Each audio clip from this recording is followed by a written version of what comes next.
Hey kids, it's time to get some SML podcast all up in that.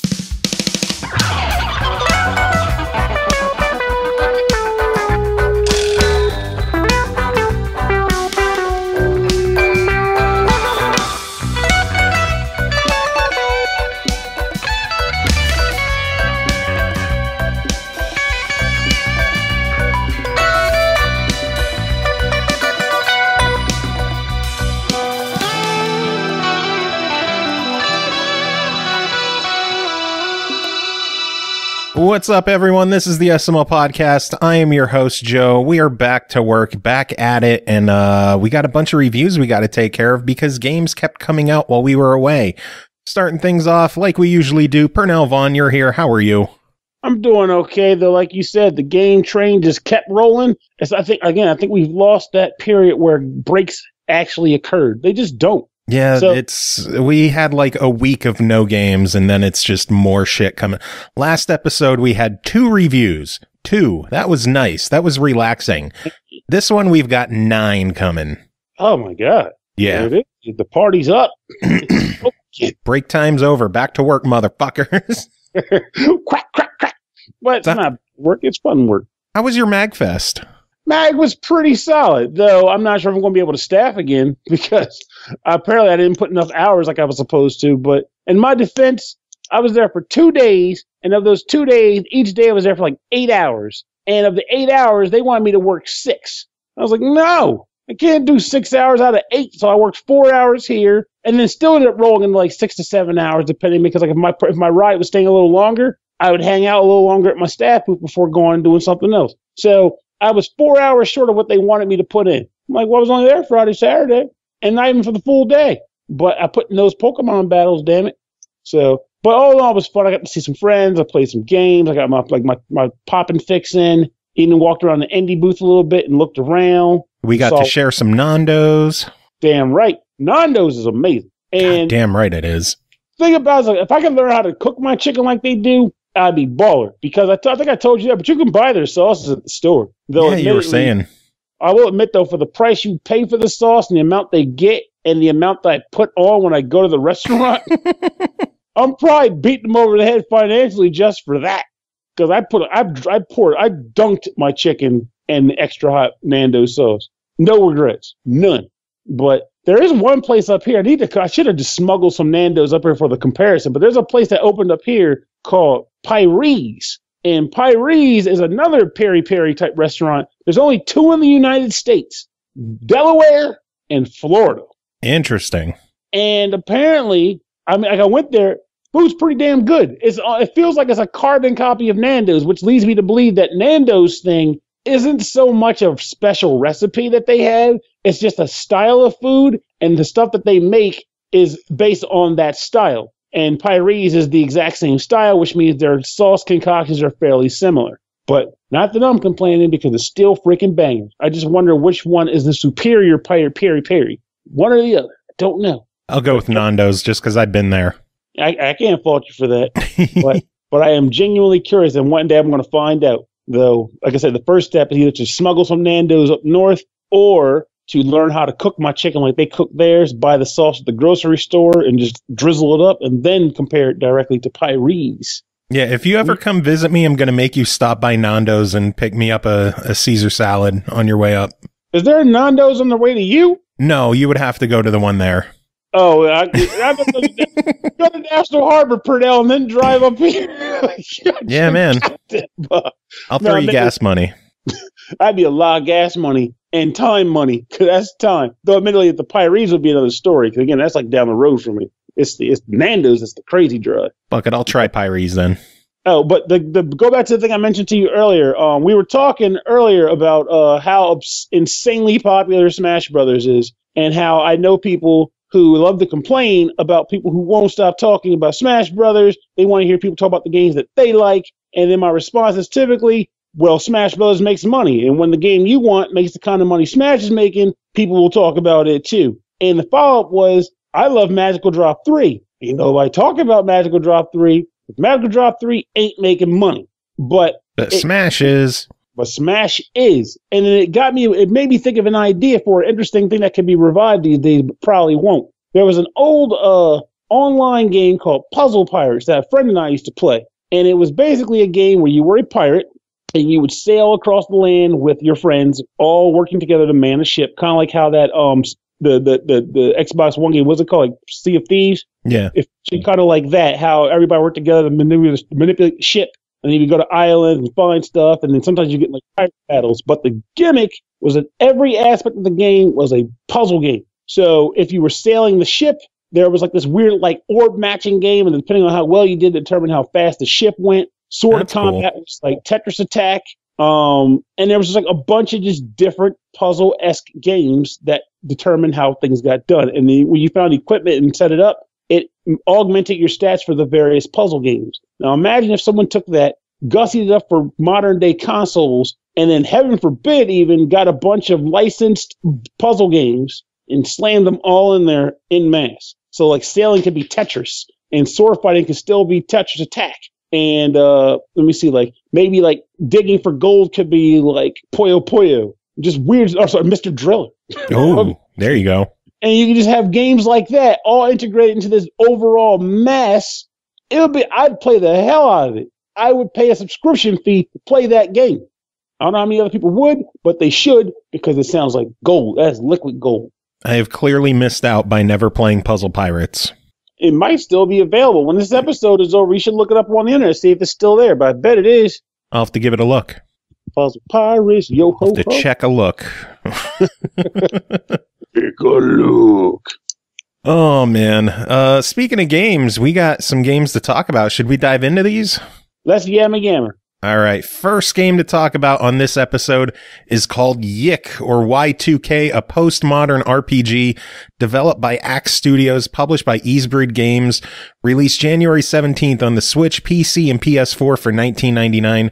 I don't see Xbox on there, damn it. Maybe later. Cross fingers. My fingers are always crossed for more RPGs on Xbox. Anyway, in this surreal Japanese-style RPG, when a mystery woman vanishes from an elevator in front of his eyes, fresh graduate Alex assembles a squad of internet misfits to investigate her disappearance, tackle turn-based battles with a novel blend of twitchy minigames, weird weapons, and weirder enemies. Pernell, tell us about it.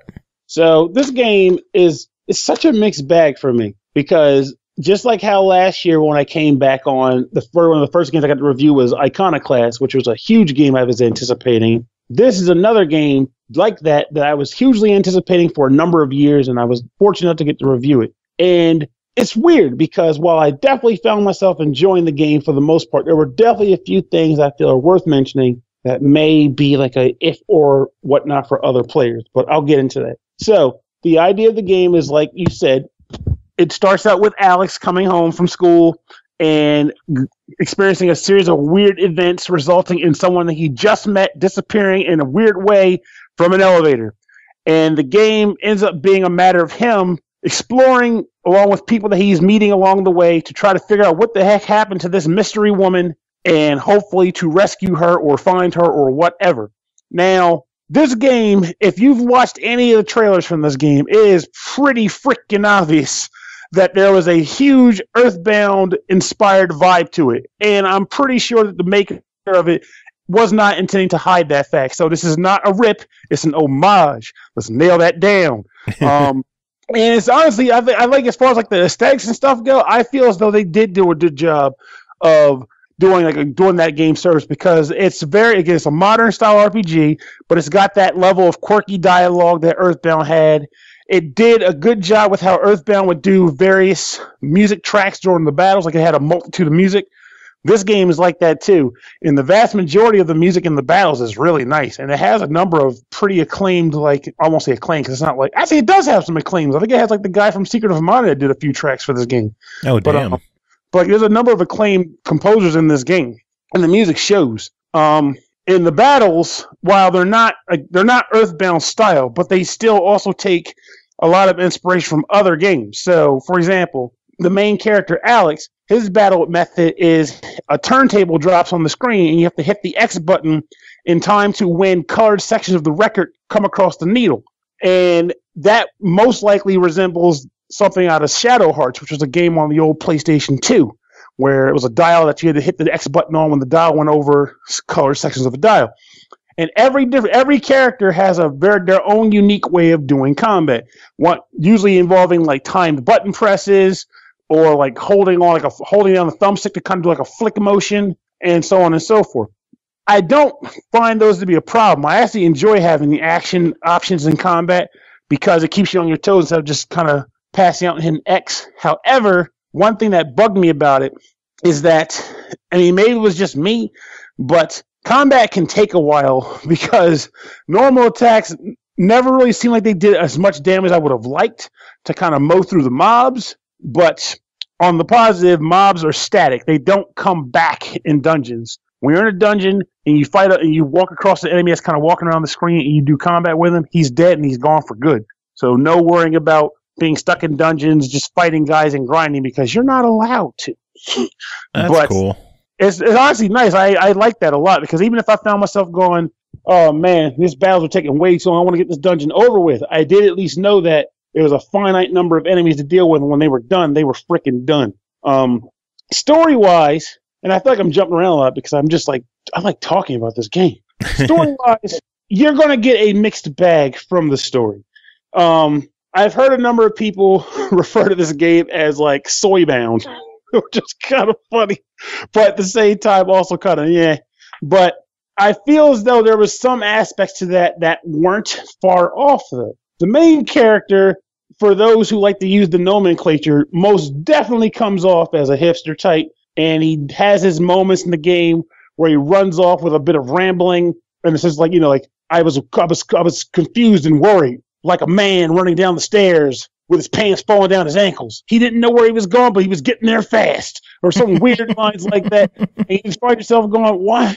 I don't want to hear these. I don't want to hear any of this. I just want the story to progress. I don't need your inner monologues to run." Which in some games, I guess, wouldn't be such a big deal, but I just kind of didn't like a lot of his inner monologues that he would speak to the player. And the best way I could think of it is maybe this is what I've dubbed the Tidus effect in RPGs, where, are you familiar with Final Fantasy X? Yeah. But sigh, the main character, Tidus, in that game, whenever I generally ask around, people don't like him very much. They call him a whiny, sissy man who needs to pull his pants up and get down to business. And my retort to that has always been that I wasn't a big fan of Tidus either, but I'm fairly positive he was written that way intentionally because it had to show the character for what he was and who he became by the end of the game. He had to start out as a whiny type of guy, so as experiences could ultimately change him into a better person. I feel like that kind of happens with Alex in this game too, though admittedly his annoying monologues do continue to occur.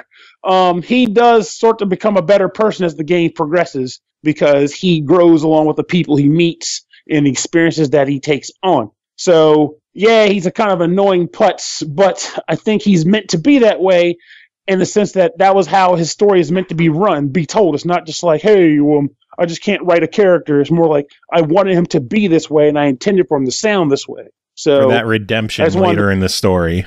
Exactly. So worth pointing that out. I honestly like his friends that he meets too. They're all generally very different characters with their different bits of personalities, and they all kind of have a nice little interaction that goes throughout the game. Though, one thing that I did find kind of funny is that as you're walking around, like you'll go onto the world map or whatever to go to like a location, you'll get into a battle with a giant bouncing smiley face, and you beat the smiley face up, or you might fight an alien in a UFO. You beat the alien in a UFO, no big deal, just moving on.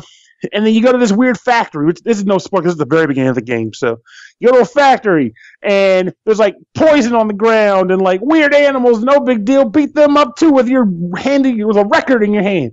And then suddenly, later on, a story scripted weird thing happens, and your guy goes, "Oh my God, what's going on?" I'm like, "Wait, what? This is the thing. This is the thing that made you stop and note that weird shit's going on." All that other stuff was just normal, though, apparently. Giant heads on springs is normal in your world. Of course it is. It's just a very normal thing. I don't know. But that was just a random thing that I kind of found funny because that sort of thing happens a lot in the game. There's even a point later where, without spoiling exactly what it is, you see I would think would be very stand out scene for the main character. Like he would see it and go, holy shit, what is this? Why is this here? But he makes no comment about it at all. And I just kind of stood in the area for a minute. I was like, why aren't you saying anything? I mean, this is kind of what the point of the game is, and you're just ignoring it. Whatever. I don't know. So I was like, just weird moments where I feel like, hey, there should be a little bit more indication of this is weird in this world, or this is weird in this situation. Why aren't you exclaiming it, or why aren't you talking about it? But small thing there. Let me think what I was going to say.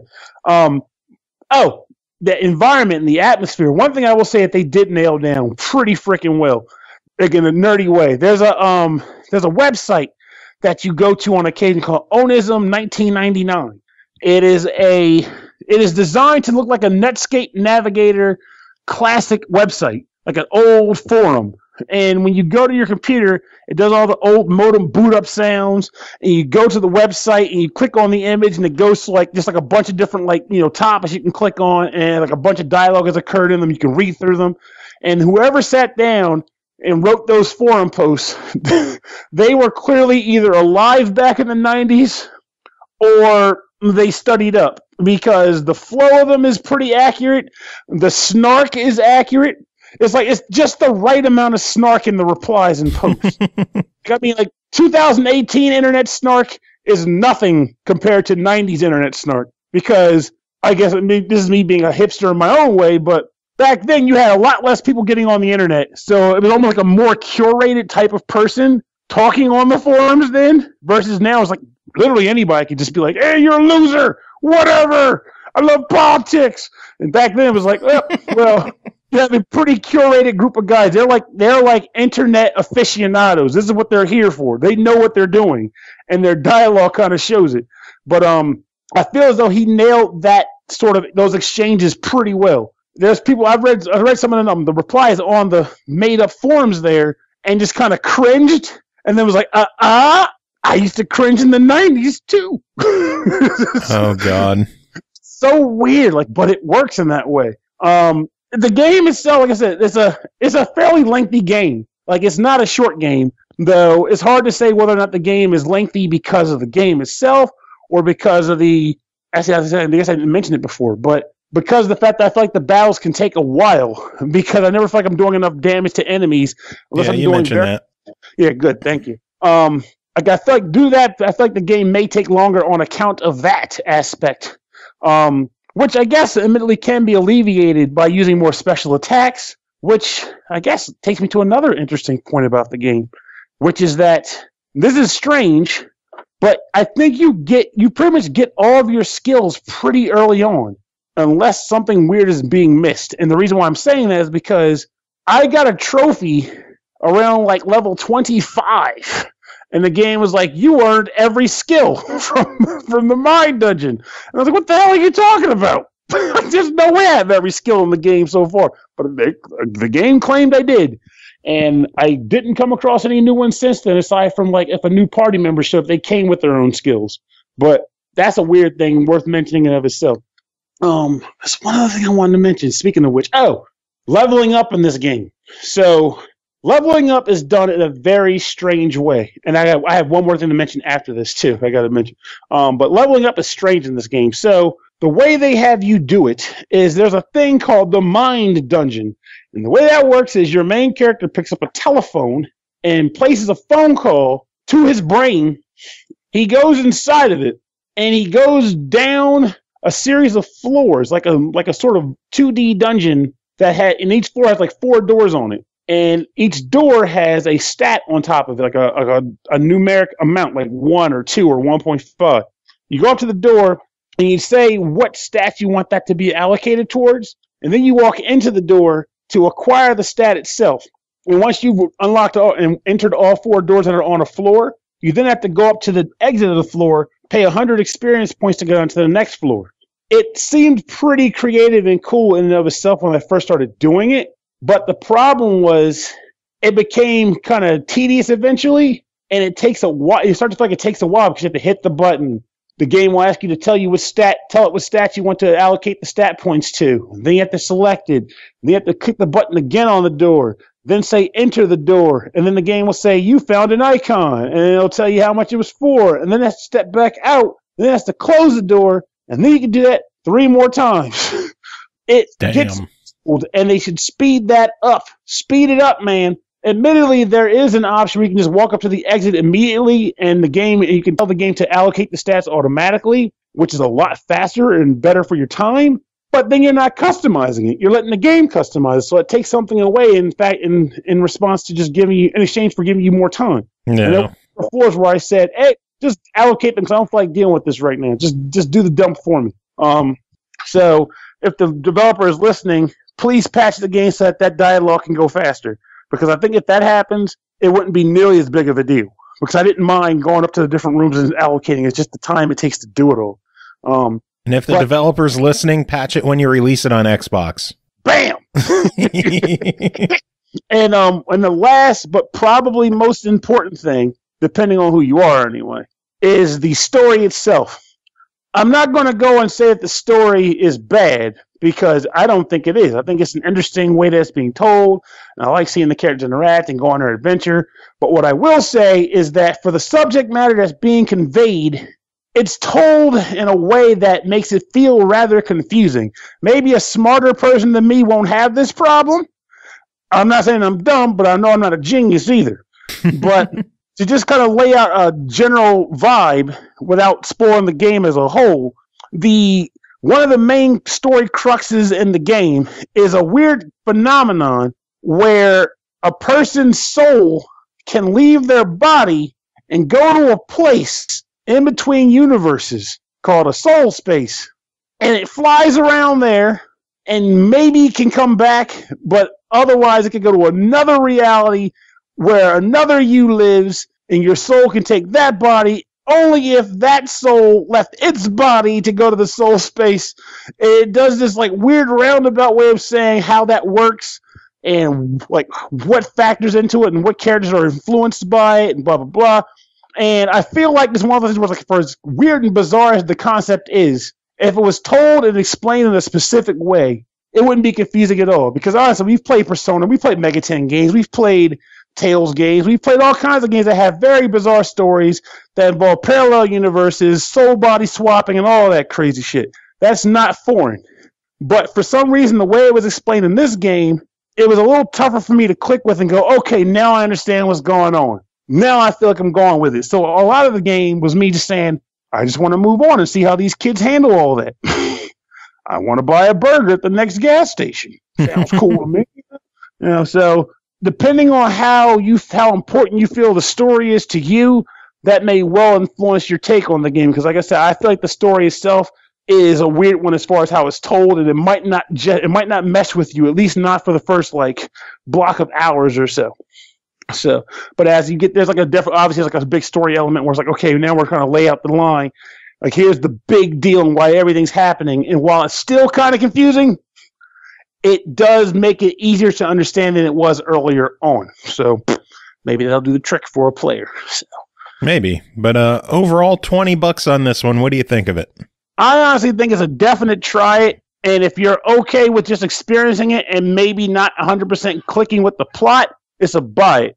But it's a definite try it at least, because I definitely enjoyed my time playing it. Awesome, sounds good. And hopefully they'll bring it to more platforms. Yes, I concur.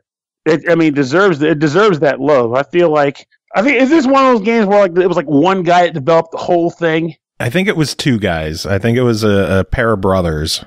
If I'm remembering correctly, which I might not be because I'm dumb too. Look at us, a bunch of dumb-dumbs. How the hell can I tie my shoes in the morning? With help. Anyway, next game to talk about is called Planet Rix 13, developed by Nine Eyes Game Studio, published by Sometimes You, released January 16th on Xbox One, Switch, PS4, and Vita for $4.99. Planet Rix 13 is a classic 2D adventure with pixel art graphics that takes place on an uncharted planet. You are the pilot of a spacecraft that is looking far and exploring worlds that are potentially suitable for... Oh, Sorry. You are the pilot of a spacecraft that is looking for and exploring worlds that are potentially suitable for life. If I could read, that would be a magical thing. With a little help, you could. The same help that helps me tie my shoes in the morning. Pernell, tell us about Planet Rick's 13. Well, I can immediately tell you that you never fly a ship. The game proper.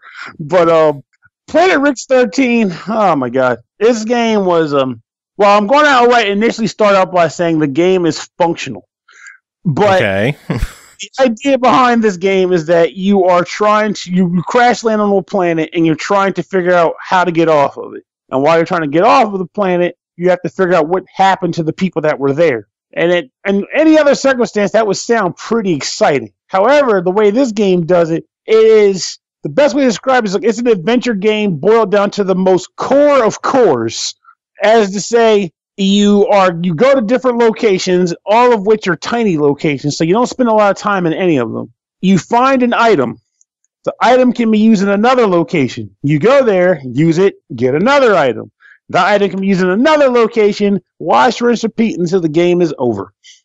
What that means is, it starts out with you coming across your first location.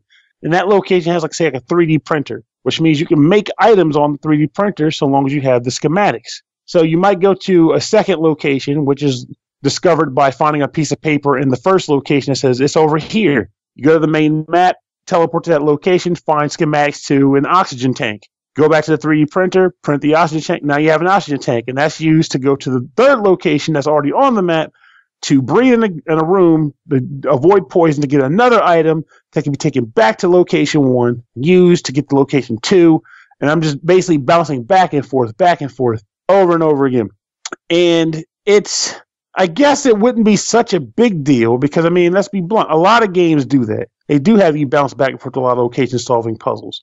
Except for the fact that, in addition to the fact that it feels all very linear and there's a lot of short-term back and forth, there's also no real risk or danger or sense of foreboding dread. So if you were to take another fairly recent-ish adventure 2D game like Lone Survivor.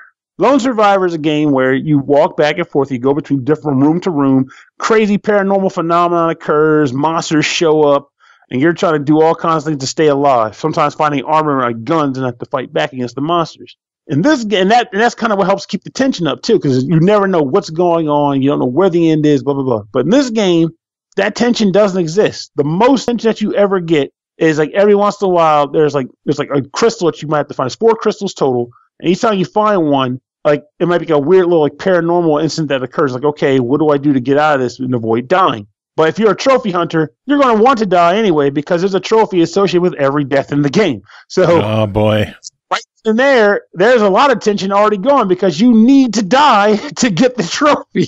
So you're like, okay, I can take my time thinking about what I need to do to get out of this room and let sweet death take me away. And then when I come back, I'll just do what I need to do and move on with my life.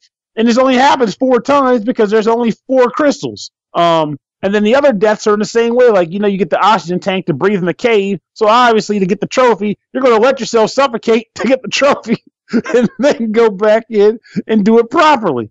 But in the end, what ends up happening is you experience this game that takes about an hour to play. It's not even very long. It took like an hour or 2 to beat the game.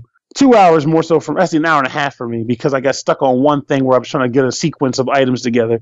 But it's a ridiculously short game with no tension, no difficulty, no real sense of puzzling. It's just take item from here to here, then take item from here to here, then take item from here to here, over and over and over and over again until the game is over.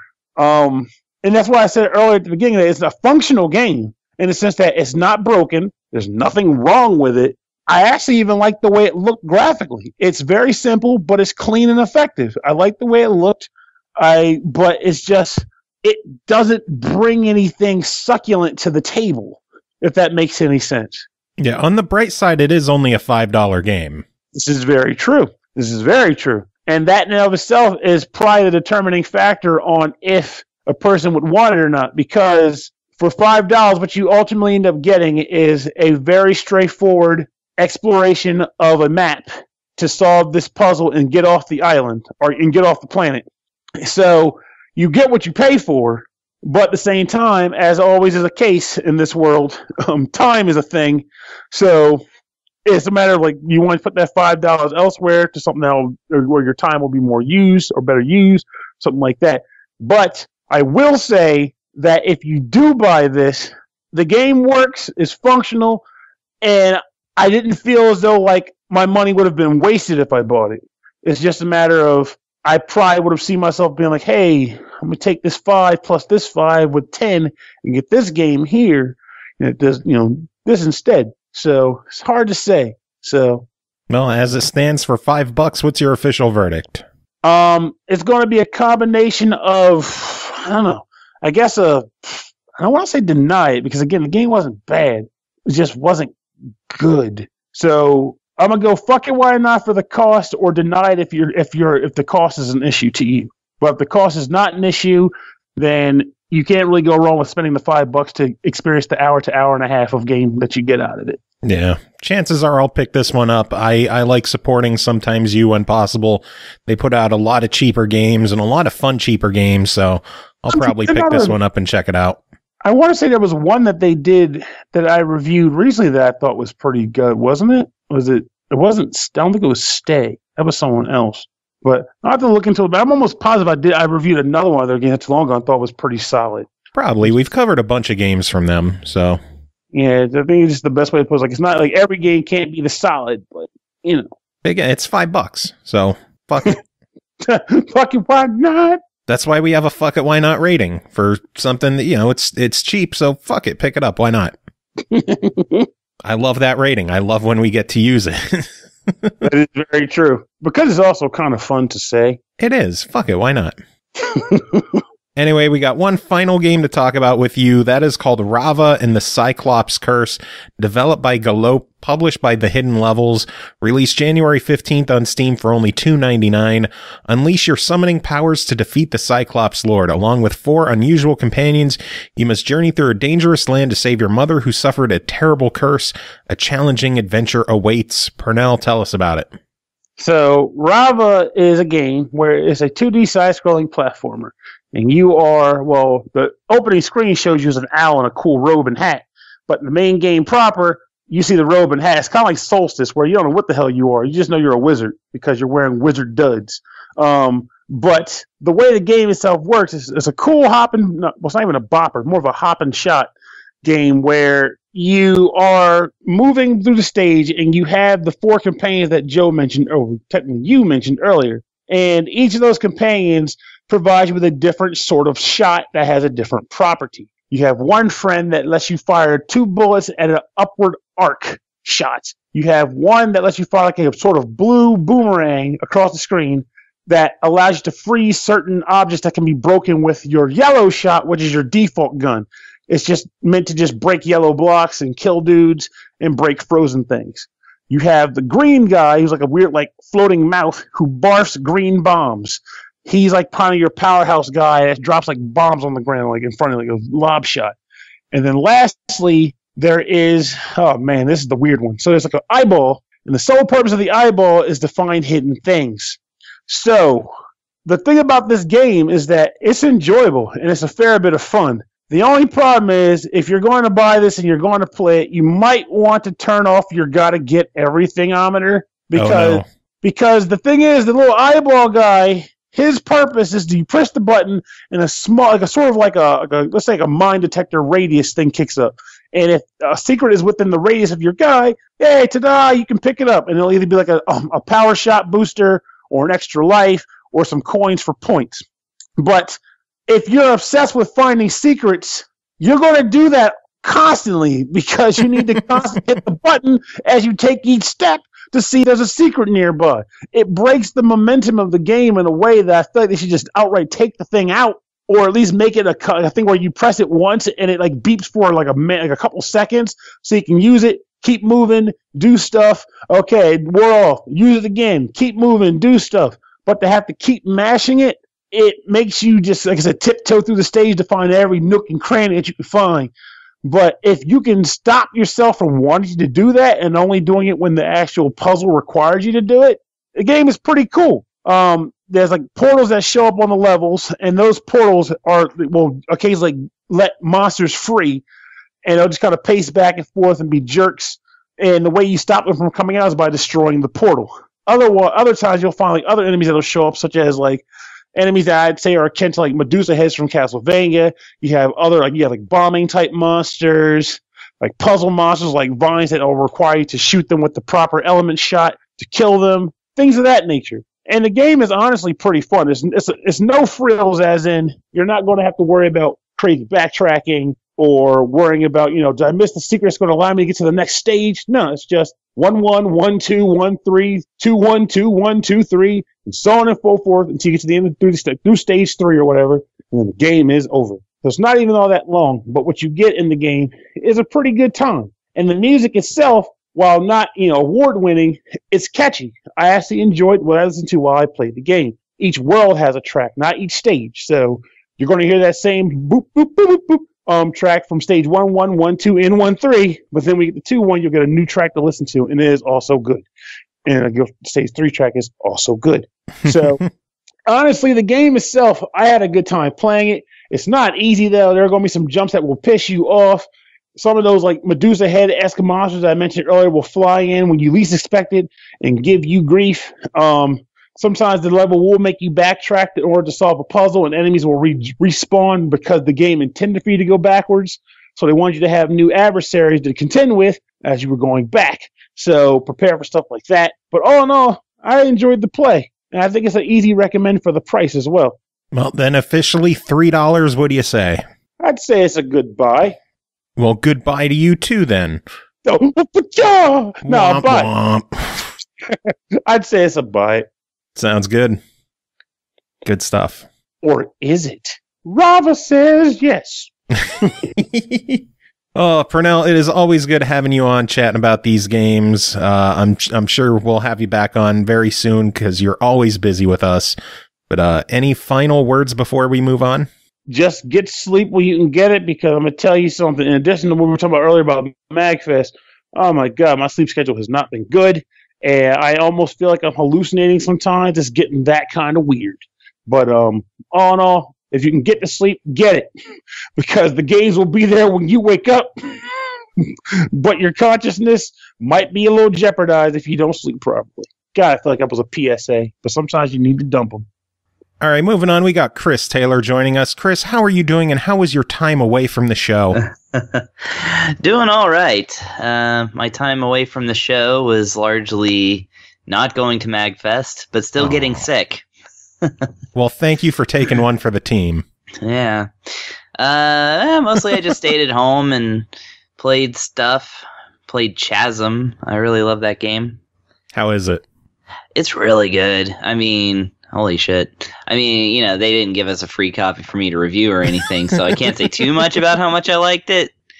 But I did sit down and play it until it was beaten, and I'm going to do it again at some point because it's somewhat roguelite, so you can accept that, your whole thing saves and all that.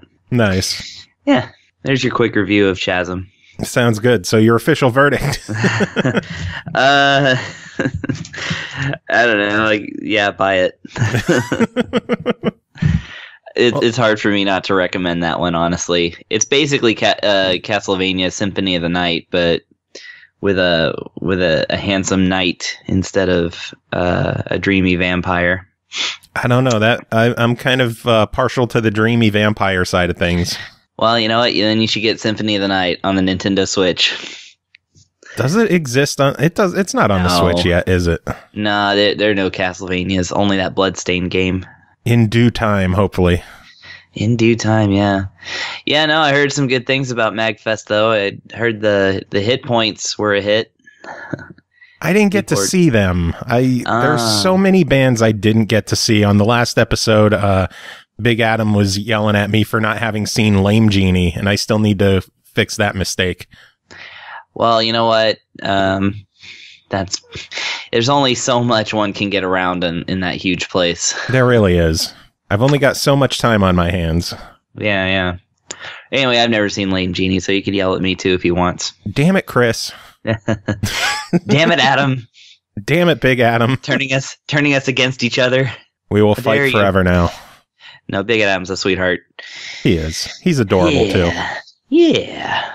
I miss all y'alls. We miss you, too. We'll try for next year. I had to go to Japan, so that's my excuse. You have priorities. Also, not a lot of money. I know that feeling all too well. Oh, yeah. Anyway, we should probably talk about games, huh? Let's do it. All right, first game for you to talk about is called Atari Flashback Classic, developed by Code Mystics, published by Atari, released December 13th on the Switch for $39.99. The most comprehensive collection of arcade and home console classics comes to the Nintendo Switch system, packed with 150 all-time favorites, rare gems, and unique homebrew. Atari Flashback Classics is designed to take advantage of the touchscreen and Joy-Con controllers of the Nintendo Switch to bring new life to these iconic Atari games. I'm guessing you didn't play all 150 of them?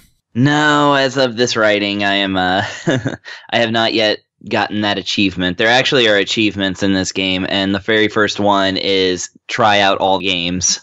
Nice. But here's the thing, though. Like, okay, so there's so it's a collection of games from Atari's, early era. I suppose early would be their only era. But it specifically from the early arcades. There's 32 arcade games, and then there's a whole host of 2600 games. And then some 5200 games thrown in, which actually was kind of surprising to me. And I had never played a 5200. I have a 2600, and I have played some of these arcade games, but never had a 5200. So a lot of them would be like, they had the Real Sports series. I think it's called Real Sports. I'm going to be bad at titles, so I'm actually going to hang on the title selection screen. I mean, there are 150 games to keep track of. Yeah, so the Real Sports series. So it has, baseball, basketball, boxing, soccer, tennis, all that. They include not only the 2600 version, but also the 5200 version for like each and every one. Damn. And those aren't even all the sports games. Those are just the Real Sports series games.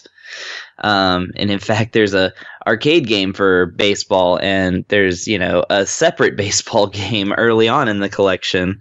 And then there's like golf, and then, so I should probably point out that this was originally released as 3 volumes on yes. Xbox and PlayStation, and this is all 3 of the volumes condensed into one handy package. Exactly, yeah. And because I had considered purchasing the PS4 versions before when they started coming out, but I was like, well, let's see how many they come out with first.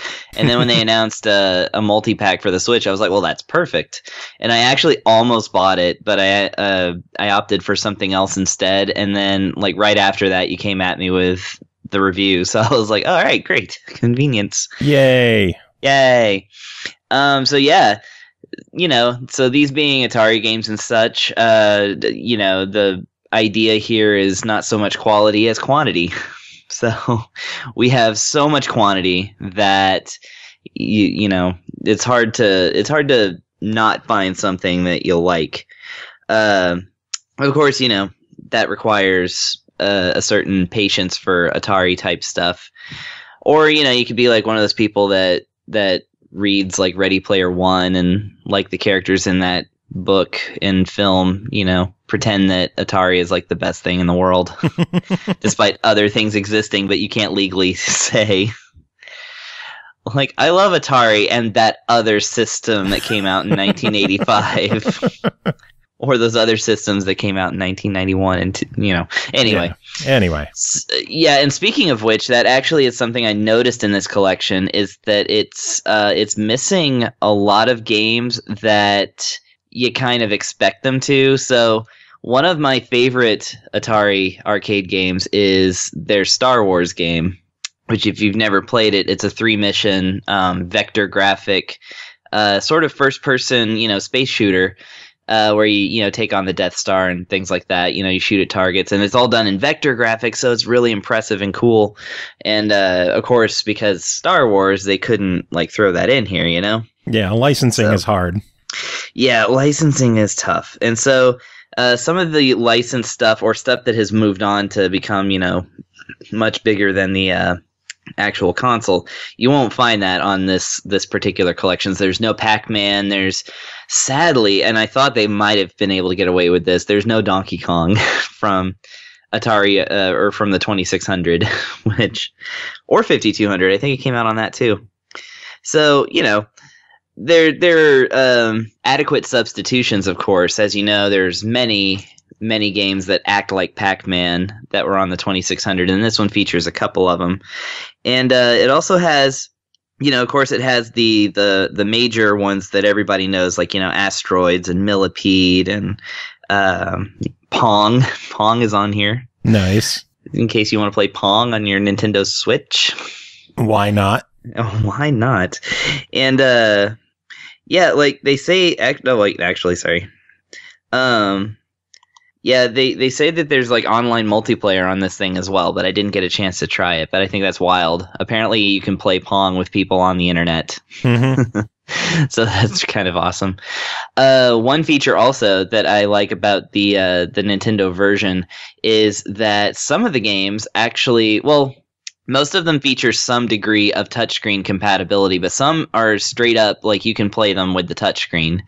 Oftentimes, the only thing you can really do with the touchscreen is just push the 1-player or 2-player button or access the menu. But, especially in 5200 mode, that's really handy because it actually took me a little while to figure out the menu system and with the sticks. Turns out it's the right stick. You have to use the right stick to scroll through the menu and stuff. But yeah, like you can use your thumb for that. And so the thing I was totally planning on complaining about is the way that this collection translates the paddleball games into the new controllers.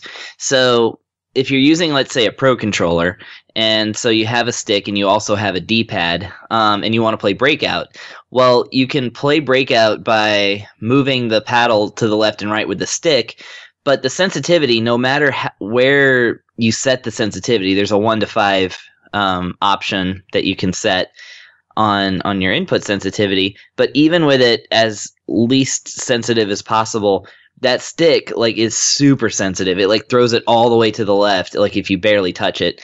And on the D-pad, it literally just clicks it over to the extreme left, to the extreme right, or with no presses, it just goes to the middle. So I'm like, I don't even understand how that is. So I take out the system, put it in handheld mode, and started a game of Breakout. And not only is it in vertical mode, which is really great, because that really makes the screen fill up, but you can just move the paddleball with your hand, with your finger, and it works perfectly. Nice. So that's I'm not sure how the Xbox and PS4 versions got around that, but it Switch took a lot of practice with the analog stick. Yes. Well, never fear, because on the Switch, at least in portable mode, which, you might as well. This is an Atari game. What do you need the big screen for this for? Yeah. I mean, apart from multiplayer. But anyways, yeah, you just move it with your finger, and it's actually really great. Nice. So I was, I retract the complaint that I almost made. It's still not great with the stick, and I wish they would, make it really not sensitive. All the other console versions of Breakout, which are, multitudinous, have it figured out. So yeah, they could adjust something on there, I'm sure. Yeah. But anyway, yeah. And then another thing, so there's, somewhat of a lack of certain games that I wanted to check out. And, some games, 150 titles, there's still 5, I think 5 of them are Breakout in some way. Oh, so, God. And, with the glut of sports titles, it's not exactly 150 titles that you're just going to sit there and want to play each one for hours, Yeah. This is more you're going to want to play 100 of them an hour. Which still isn't bad when you consider how much is on there. That's how I play Atari. So, but then the things that they did include is a little unusual. There's a game on here called Basic Math, if you want to think about that for a second. It is, it's simple arithmetic. You can set it to add, subtract, multiply, or divide, and then you just set the one number with the little switches, and then it just randomly pops in other numbers, and you just compute. So think about this. Who needs that nowadays? Who's going to sit their kid in front of a Nintendo Switch and be like, all right, now you're going to play an Atari emulator and learn basic math right now? There is no soundtrack and the graphics are grim. Why is there basic math in the Atari Flashbacks collection? I mean, I don't mean to pick on it, but it's just like those of us who are old enough to know or appreciate what this is know how to do basic math. And yeah, anyway. It has a blackjack game on it though, which is kind of great. And then there's a couple of games that are really dense. Like you basically have to essentially use coding to figure out like strategy game style, like blowing things up, but you have to find them first. And you have to compute like different things first, and it's just like super like dense, hard to like understand stuff. Which leads me to the next thing that I really like about this. Each and every one of these 150 titles has a fully scanned original instruction book attached to them that you can look at. Nice. And like zoom in and read. Yeah, and I don't know if you've ever seen an Atari 2600 instruction book, but those things were massive back in the day. Like 27 or more pages of like pure information and like, you know, really cool art and, you know, all this other flavor text and things like that. Like, it's for somebody who's like interested in really getting down into these games, like each one, the manuals are like a really great addition. And plus, of course, since the entire console is emulated, you can use things like the game selector switch, which of course each game will have like different modes that you can set with that switch. And some of those games have like 20 plus modes. Oh yeah. And some of them default to 2 players. So if you're 1 player, you actually do really have to pay attention to what mode you're setting it on. And that's the thing that always bugged me about real Atari, like playing on a real console, is I never knew what that game selector switch did. In this game, it actually gives you a little summary of what is changing in the game on the top of the screen as you switch. That is very helpful. Oh, it's so extremely helpful. So, you know, all in all, I would say that, you know, the people get down on Atari, and I understand. I think that Nintendo is really where a lot of us figured out that games are awesome. But if you're looking to get into Atari from a non-Atari player standpoint, like me, this is a perfect like thing to actually really get in and get your feet wet. Like, there's no, you know, even though there's a lack of ports like Pac-Man or Donkey Kong, the thing is that, you know, Pac-Man was awful on the 2600, and so was Donkey Kong. You don't need those ports. They're already available. Like, what you get in this collection is a very solid chunk of, like, what made the Atari 2600 great. Plus, you get some arcade games that are super fun. I really love Black Widow. I think that's actually my favorite. And you even get some 5200 games, which, honestly, I've yet to find one I really like, but at least it's there. So it's a complete package of the good, the bad, and the weird. Exactly, yeah. Well, then $40 on it. What do you think of the collection? $40, I think. Well, of course, it's available as a physical cartridge, so you know that's a fine price to pay for, you know, a game that has a physical counterpart. I'm actually super happy having it downloaded because, you know, this is a great way to be like, you know, oh, check this out, you know, when you're hanging out with people and such, rather than just be like, all right, I'm going to sit down and, you know, beat all these games or that cart's not coming out.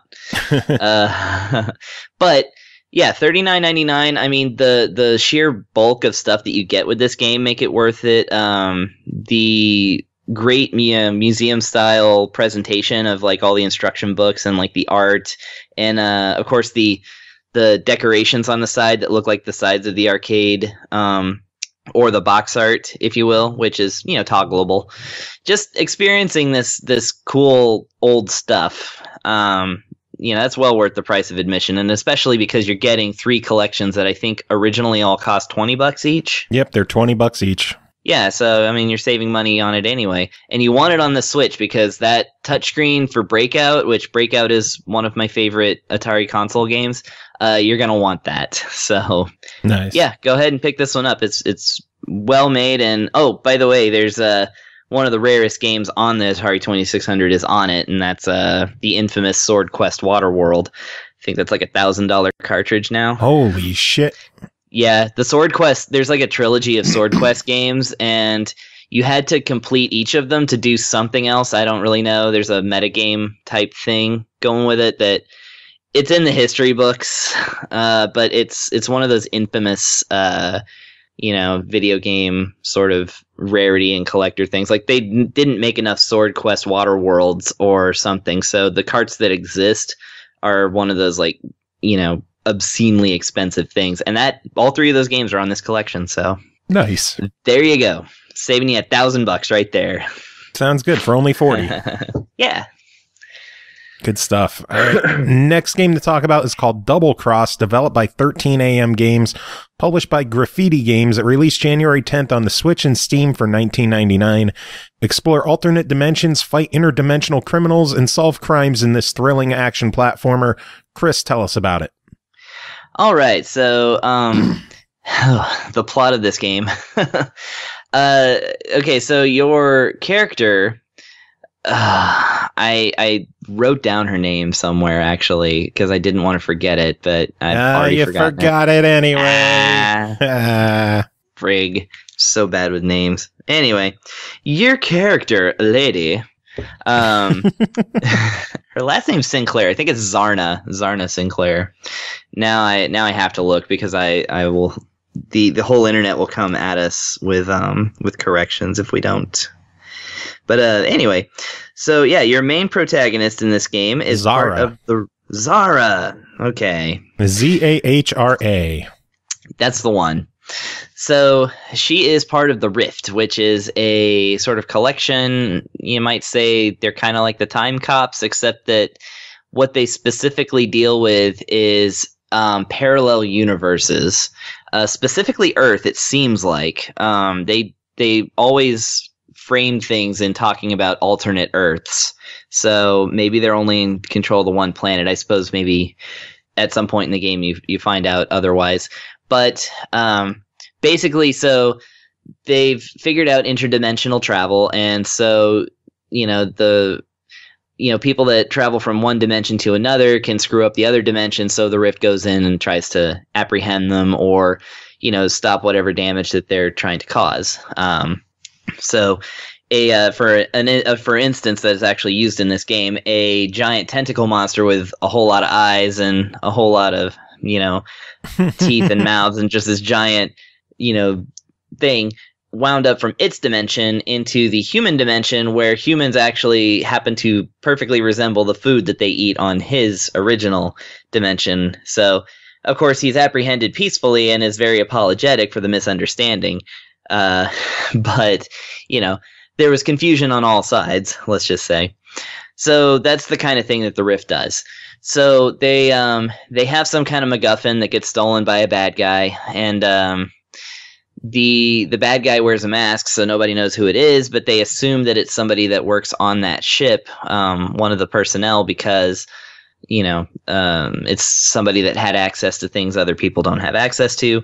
And so you are sent by your boss to travel to these different worlds and dimensions and, find clues. You collect clues and evidence in order to make a case and then actually apprehend people. So you actually have to follow some protocol here. It's not just running around punching everything until you punch the right thing, and that ends up being the thing that solves the case. Except that that's actually what it is in practice. Nice. It's just framed like an investigation.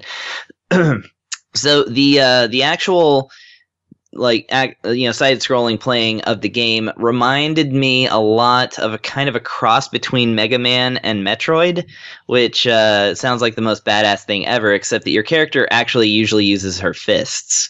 You have a weak punch and a strong punch, and you kind of chain together combos and stuff. And enemies drop power-up things that, as you're stuff powers up, it allows you to throw the occasional fireball, heal yourself, make a small explosion, and such and so on and so forth. And the game's all about figuring out what of those is the best to use in a situation. It's running and jumping, and wall jumping, of course.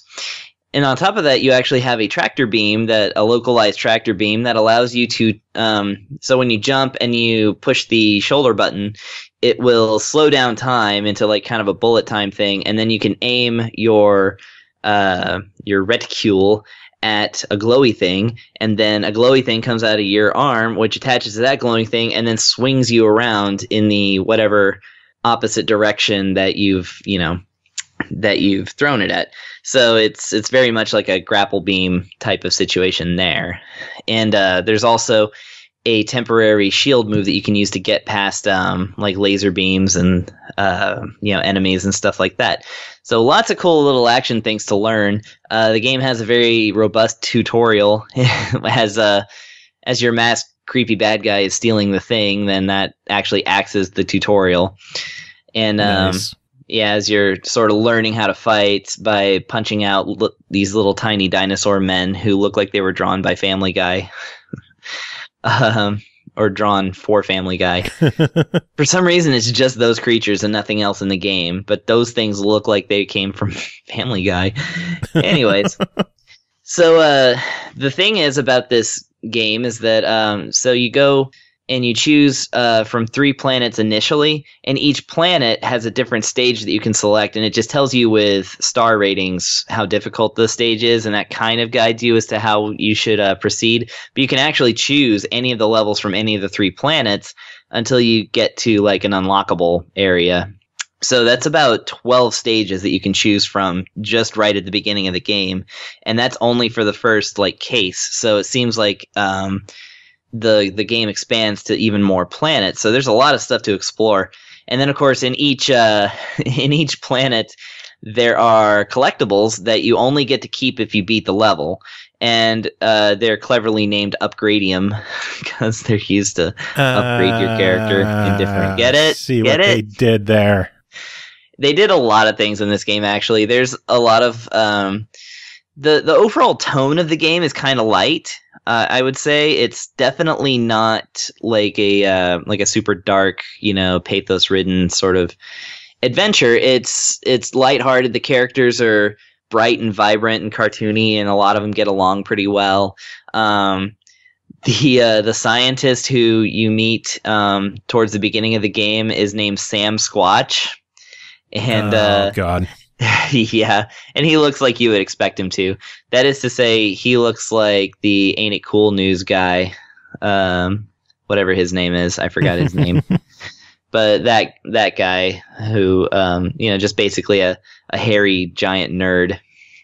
Oh, Nice. Harry Knowles. No, Harry Knowles is his name. I was saying hairy giant nerd, and I was like, oh yeah, Harry Knowles. That's the one.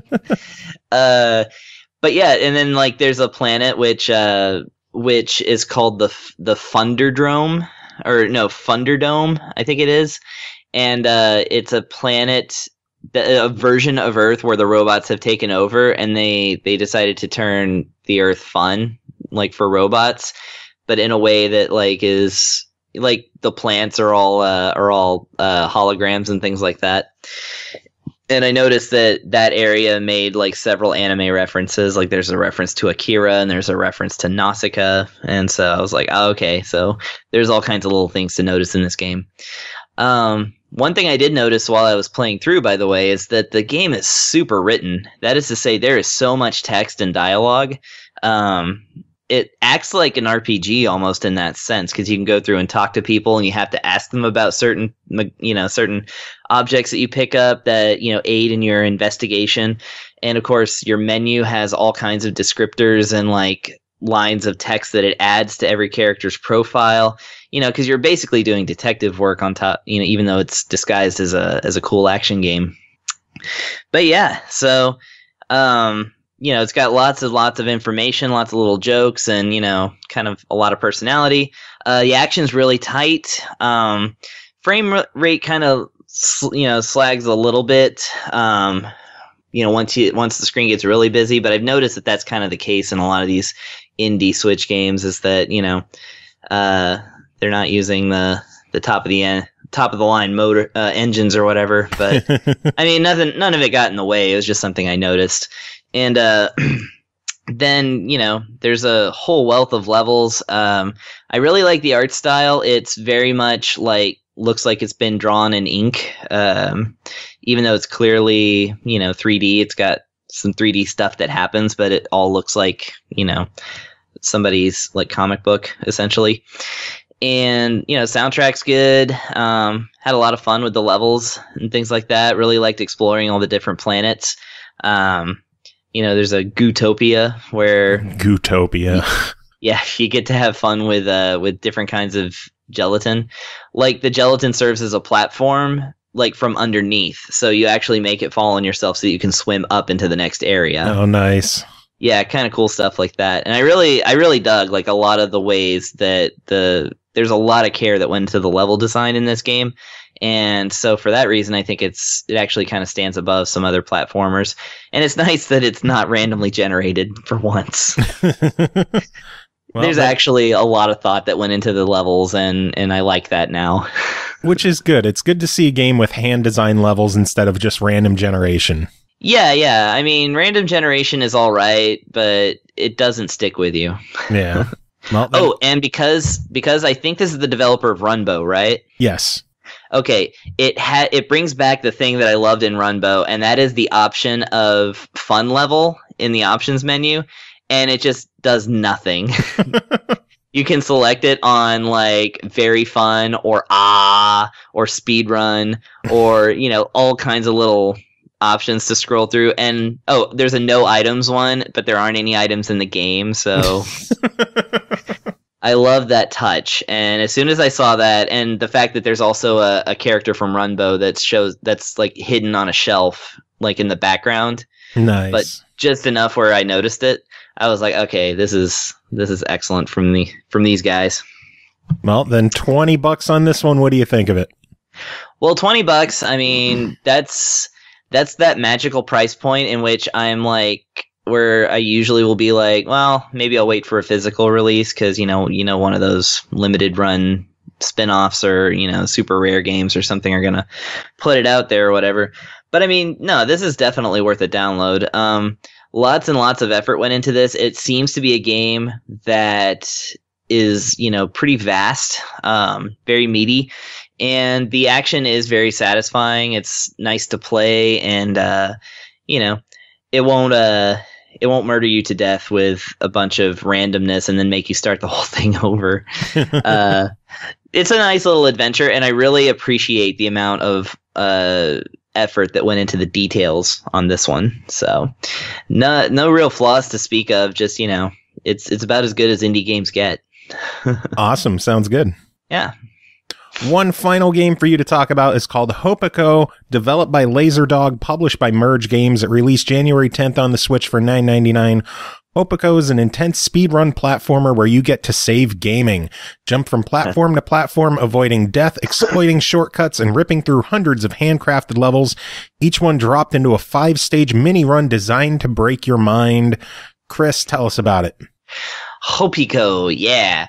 So, is this one a Switch exclusive? No, we covered it previously on Xbox, and I believe it's on PlayStation as well, I would presume. Okay.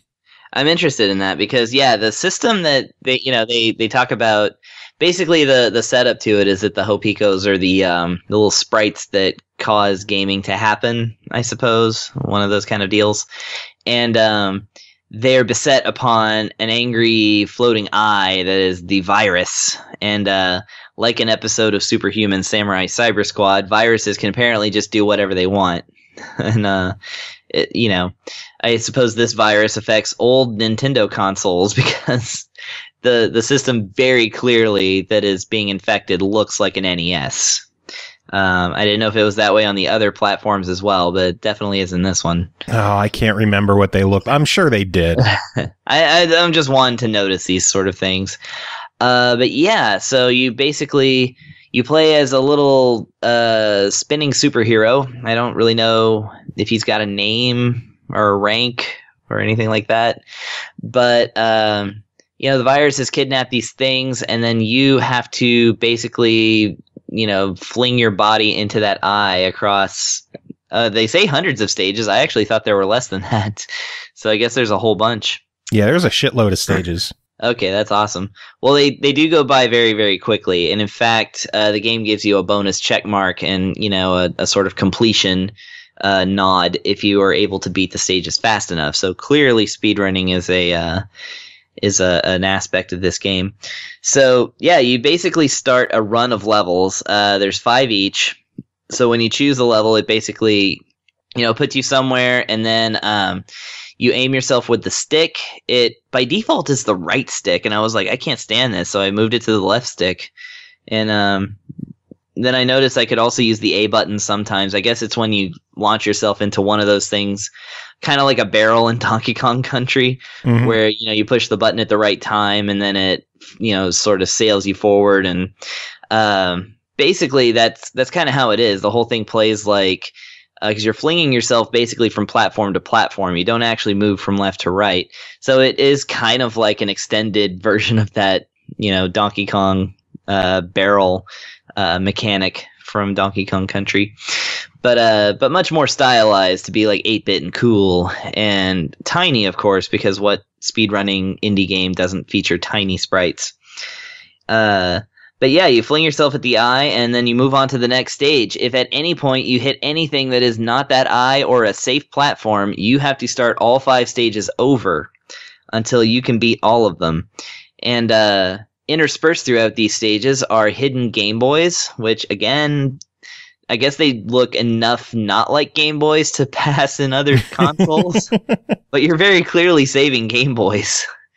And then there's other things. It's possible they made them more Nintendo-fied for the Nintendo release. That's very possible. Yeah, I mean, that would be awesome if they did, because it very much made me think of like, oh, this is very meta. It's Nintendo playing Nintendo. Like, you have to save Nintendo from a virus that got into an NES somehow through haxing. Yes, haxing. It's never just hacking. You hack your life. You hack a computer. Hacksaws. I think that's, hacksaws. That's how it goes. Anyway. Yes, anyway.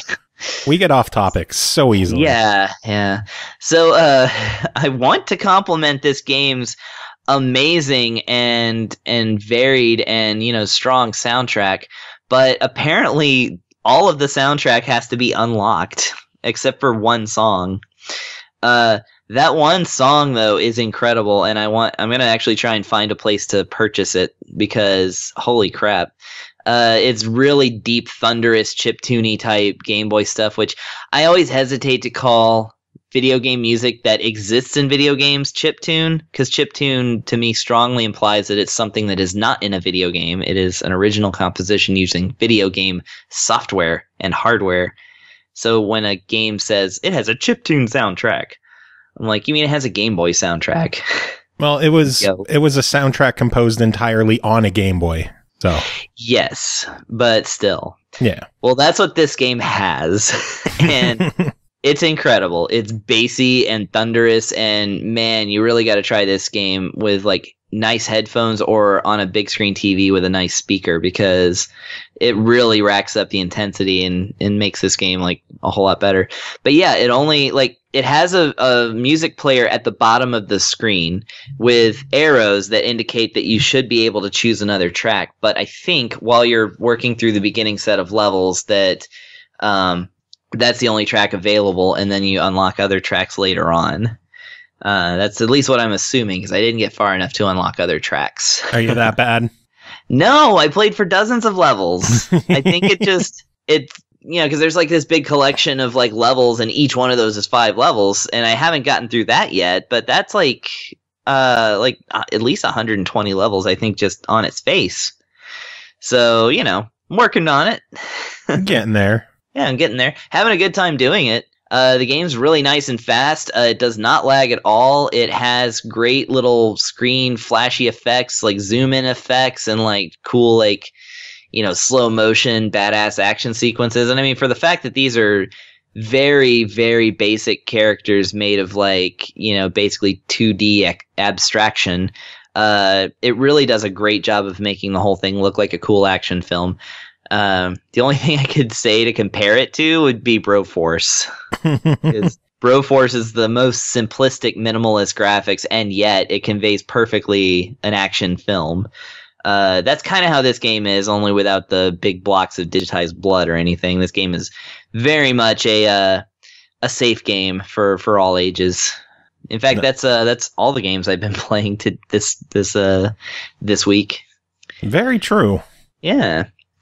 But yeah, no, I quite like this one. It's, like I said, nice and fast. It looks nice. Soundtrack is stellar on this one. I'm very much looking forward to hearing the rest of it. Well, then $10 on HoPiKo. What do you think? Yeah, $10, definitely worth it if you enjoy the kind of fast-paced stuff that, you know, this game provides. There's no exploration. It's just stage by stage, you know. Platforming skills. And I mean, there's a couple of stages where you can actually just push the A button and launch yourself to the end and beat it in less than a second. Or you can sit there and think about it. Like, there are some stages that clearly have shortcuts in mind. So it's really fun to go through a stage and then try and figure out how to do that stage as fast as possible. So I really like when a game encourages you to actually think like a speedrunner. So that's a good little bonus. So yeah, challenge freaks, get on this one. It's nice and you know, challenging. Challenging. I was gonna say a good opportunity, but I was like opportunistic. I was trying to come up with a complex word in my head, and I failed. It's okay. You still do better than I do. Aw, thanks. Yay. Chris, it is always a pleasure having you on. I missed you while we were gone. Aw, I miss you too. Aw, do you have any final words? You know, stuff. All right, moving on. We got Tim Ekkebus joining us. Tim, how are you doing? How was your MagFest? Hey, good. I just told you this. No, no, MagFest was great. I hosted some very successful panels and some successful panels, I guess I'd say. You know, I host 4 panels. 2 of them are smaller, but they were fine and fun and enjoyable. And I mean, I guess one of them featured the return of Ackk Studios. So that's kind of a big deal. Do tell. I don't know, something about making videos. There will be a lot more to say about it. Hopefully this time next year, and maybe even in the next few weeks. Is that a tease? Kind of. I mean, it's just like we showed one of the videos we've been working on.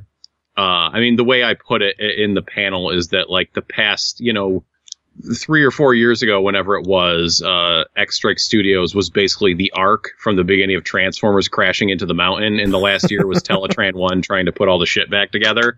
So we don't got a lot to show for it yet, but hopefully soon. And then, after that, I had my larger panels of Name That Tune and Video Game Improv, which Packaroom apparently Name That Tune is now my biggest panel. Apparently that has overtaken improv. Really? Yeah. Because improv was fucking packed. Yeah, apparently, according to Brett, who was in the back of Name That Tune, he said he thinks it was even a little more packed for Name That Tune than improv. Wow. And I think it's because people sit a bit closer together at Name That Tune. So, I don't know, but yeah, it's crazy. If you can, yeah. If you go back to like MagFest 3, where I was just like taking volunteer contestants from the audience, and now I have like 200 people signing up. So things change. That is insane. Yup. Yeah. Yeah, they need to get some bigger panel rooms. They keep messing with their panel room sizes, and I get it. But also, they could use some bigger panel rooms over there for some stuff.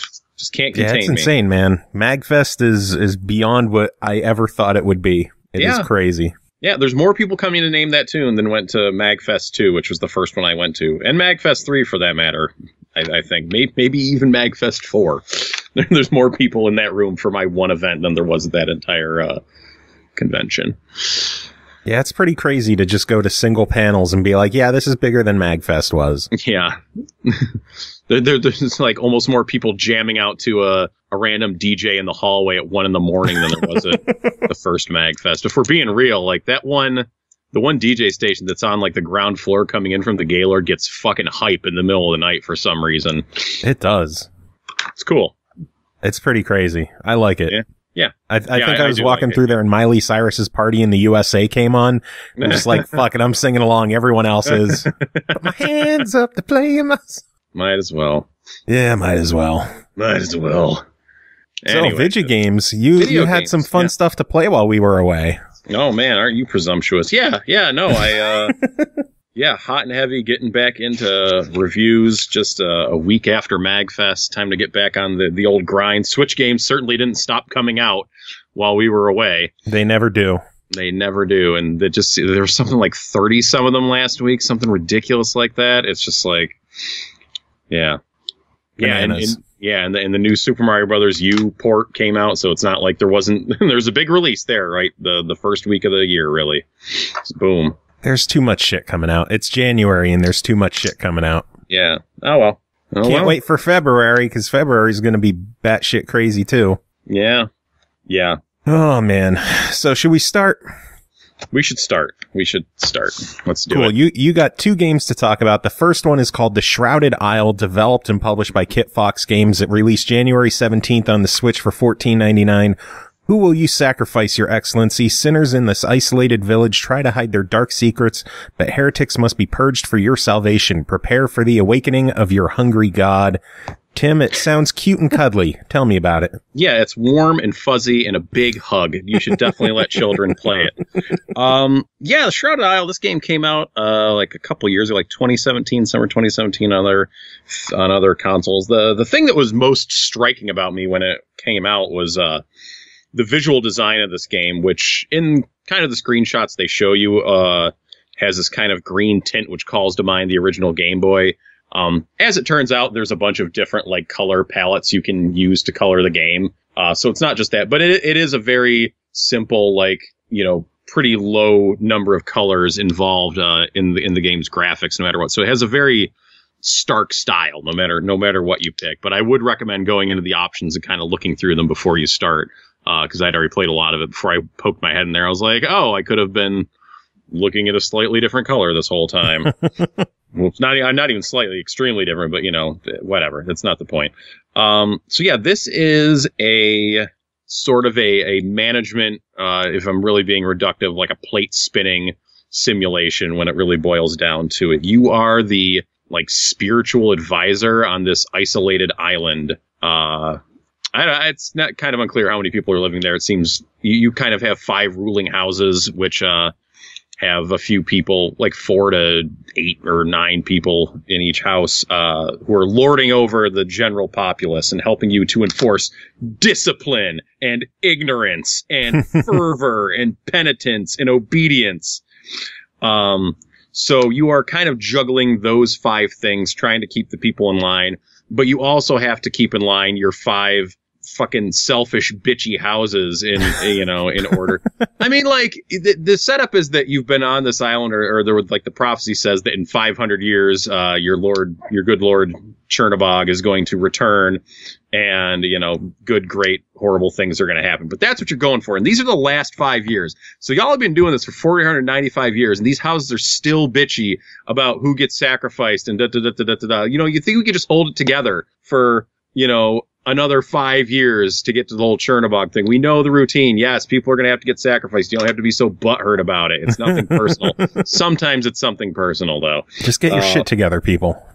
Seriously. So it plays out over the course of 5 years, with each year broken down into 4 seasons. Each season, you are picking an advisor, a spiritual advisor from each house to help you exact your will upon the people. And the way things kind of shake out is each advisor will help one of the stats. Well, each house, will help one of the stats inherently, but each advisor you potentially pick will help or hinder you, in some special way.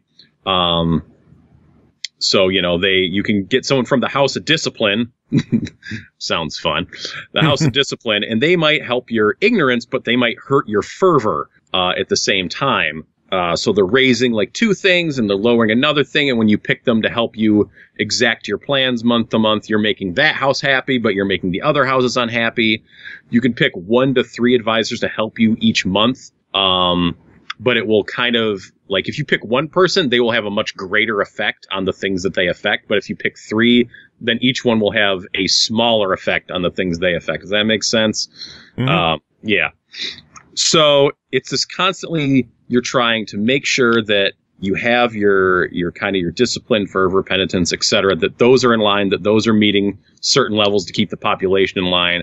But you also have to keep each house happy so they don't fall into open rebellion. So you can lose the game if usually it gives you like a season to right your wrong. So if there's a house that is outright rebellious, you have a season to make them happy. If one of your 5 other stats falls below a certain line, you have a season to pull that sucker back up. But if you don't, that's a fail state. You get a bad ending, and you lose, and you go back to the beginning. So there is 7 different endings, or 6 different endings, 6 or 7 different endings, depending on what you do, or how you might gloriously fail, I guess I should say. Good way to put it. Well, there's one for each stat. Then there's one for, I think, seems like I didn't get all of them because I didn't fail. Well, because I failed discipline multiple times. Which I guess I got a problem. I guess I need to go to the House of Discipline. And then, yeah, there's one for a house rebelling. So, yeah, the trick is that, well, one of the tricks is that at the end of each season, you got to sacrifice somebody, and you're sacrificing one of your advisors. And when you sacrifice somebody, it pisses off the house that they're from. This can be mitigated because as you are choosing your advisor, and then as they are working for you, you have the opportunity to question their various virtues and vices to find out kind of what they're good at, like what are they actually affecting point wise. And what you really want to do is try to figure out who the biggest sinners on the island are, like people that are perverts or artists or morbid was one of them. Because if you find out one of these fuckers, you get a much smaller penalty when you sacrifice them. And usually Chernobog gets in your ear in your dreams and is like, "Yo, you need to find me the swindler and sacrifice them. It'll make me happy. I will be greatly pleased." I'm like, okay, cool.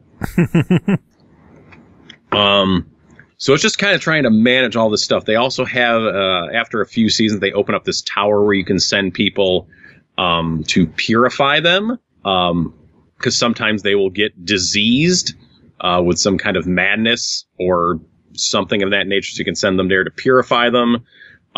You can send them there just to put them under examination to learn more about particular characters if you want to.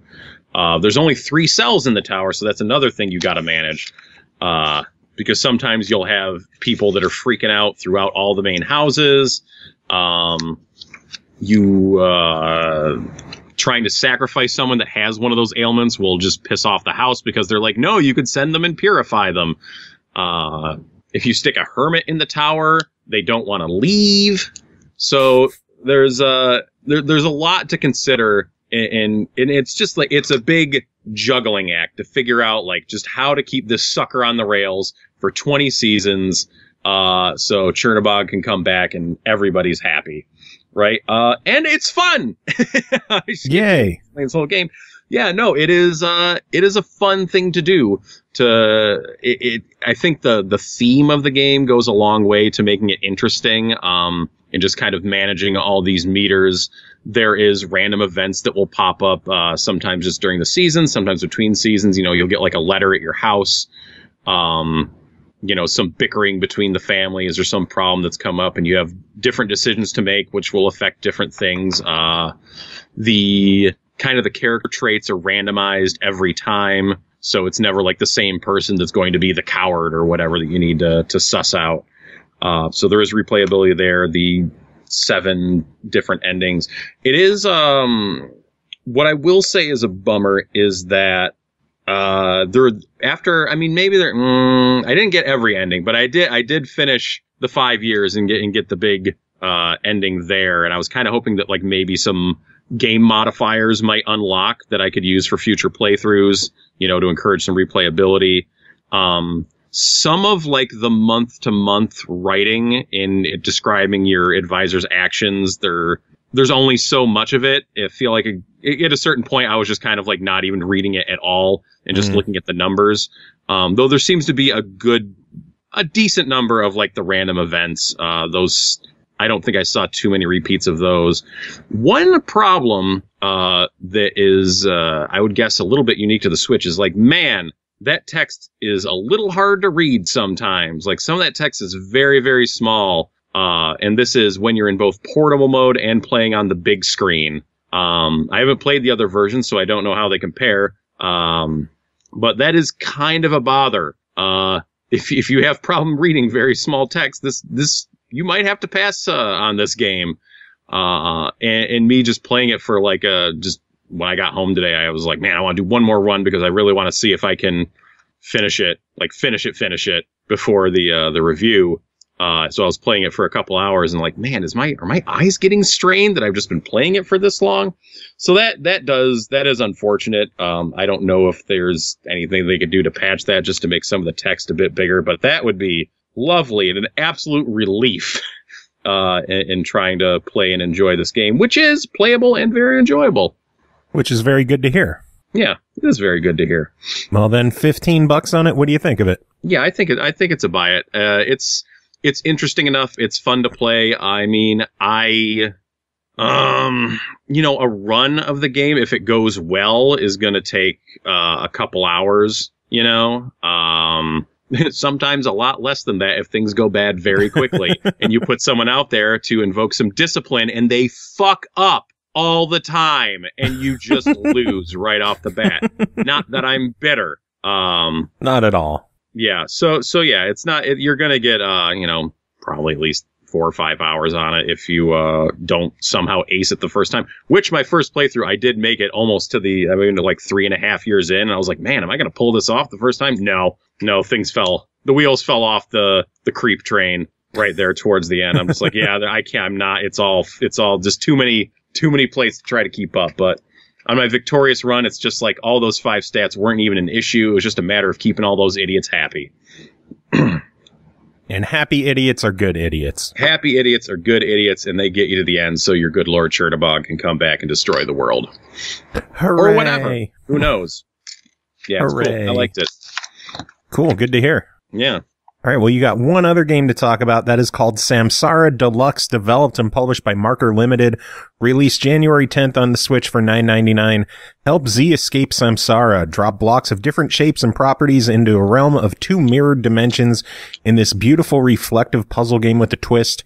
New first-to-Switch content with an additional 24 levels, new block type, and 1 new realm. What are you giggling about? No, I guess we'll get to it. Well, then let's hear it. All right.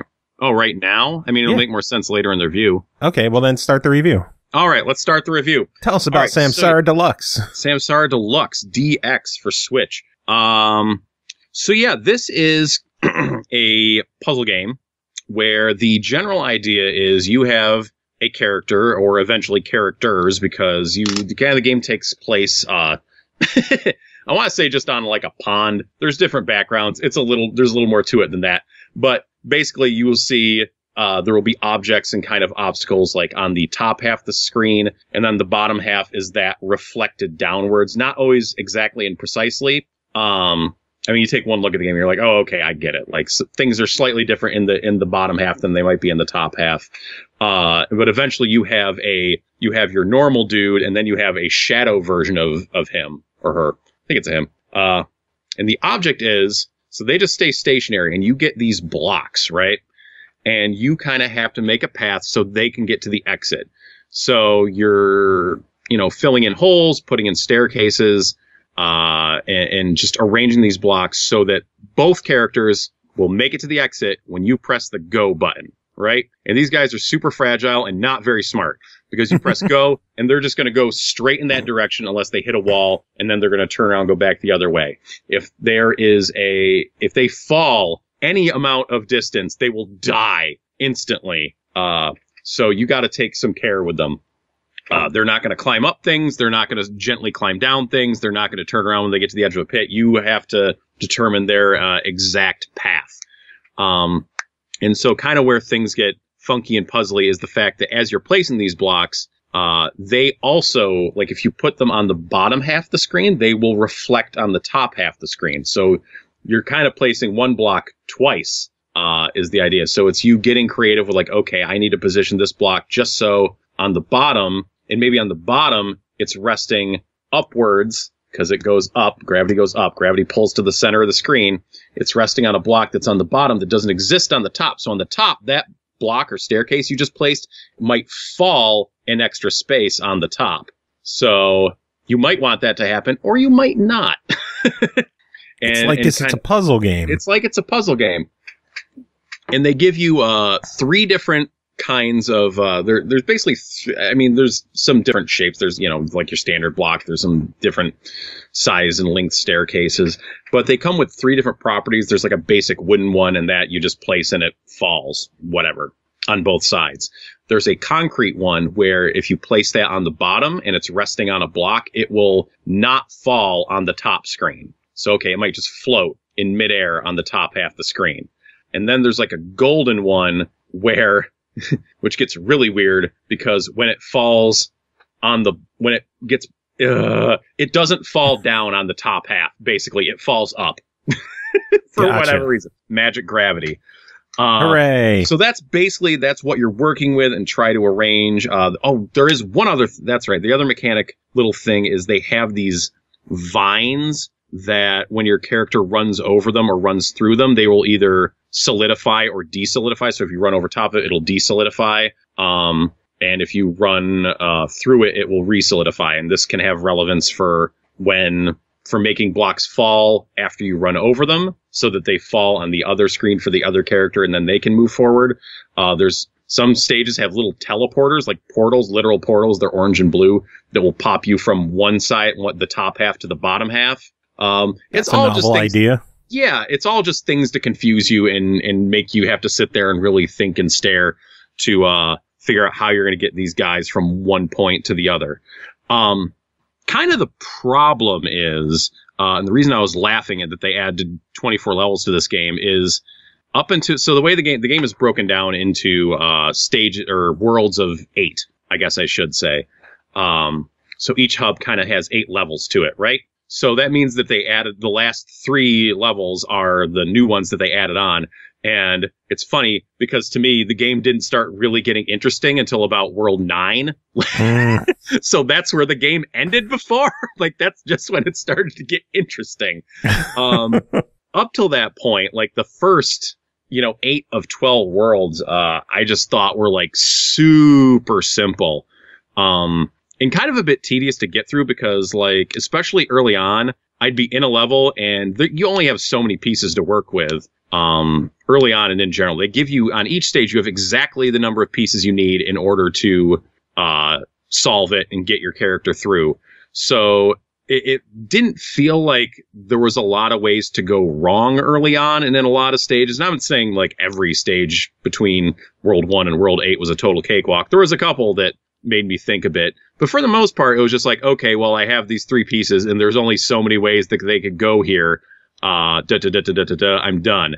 And so you'd go and I'd finish the stage, and then every time you finish a stage, it pops you back out, and there's like animations to pop you back out to the hub, and then you select this next stage, and there's animations to pop you back in. I really super wish they just moved you on to the next level, and then if you wanted to pop back out to the hub, the main menu, whatever. That was just, one of my gripes when we first reviewed the game on Xbox. Oh, was that I wish you could just move from level to level.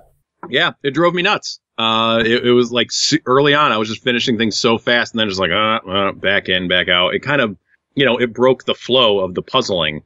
But yeah, it just like, it wasn't terribly satisfying for me for a lot of my play. It wasn't until like World 9, which I guess would have been the last level of the previous version of the game, where I'm like, oh, this is like things started to get interesting here. I don't know if the new levels are at the end or if they're sprinkled throughout, so it's possible. Oh, okay. Yeah, I'm not sure how they handled the new levels. Okay.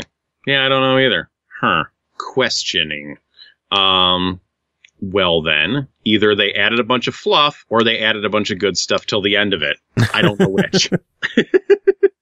But either way, I just like it's okay. Like it's a pretty solid puzzle game.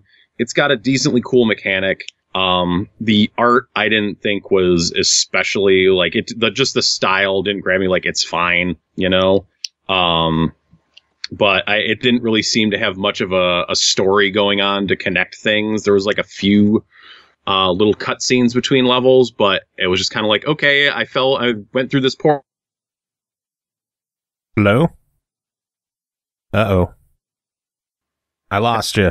It's weird. Just like Skype just it wasn't even like it crashed, it just went away.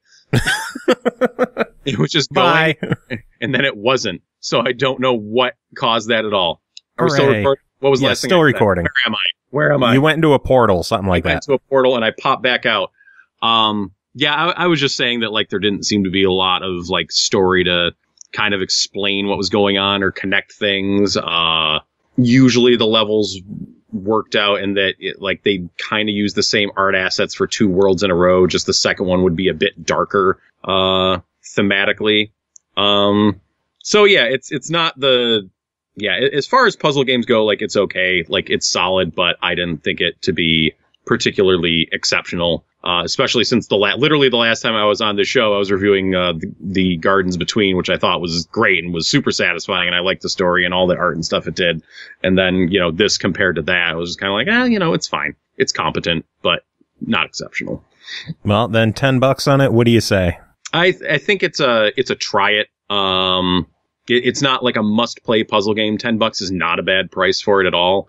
So if you are looking for something to tickle your puzzle fancy on the Switch and you haven't already played Semblance, remember that game from last July, then, this one might be something worth checking out.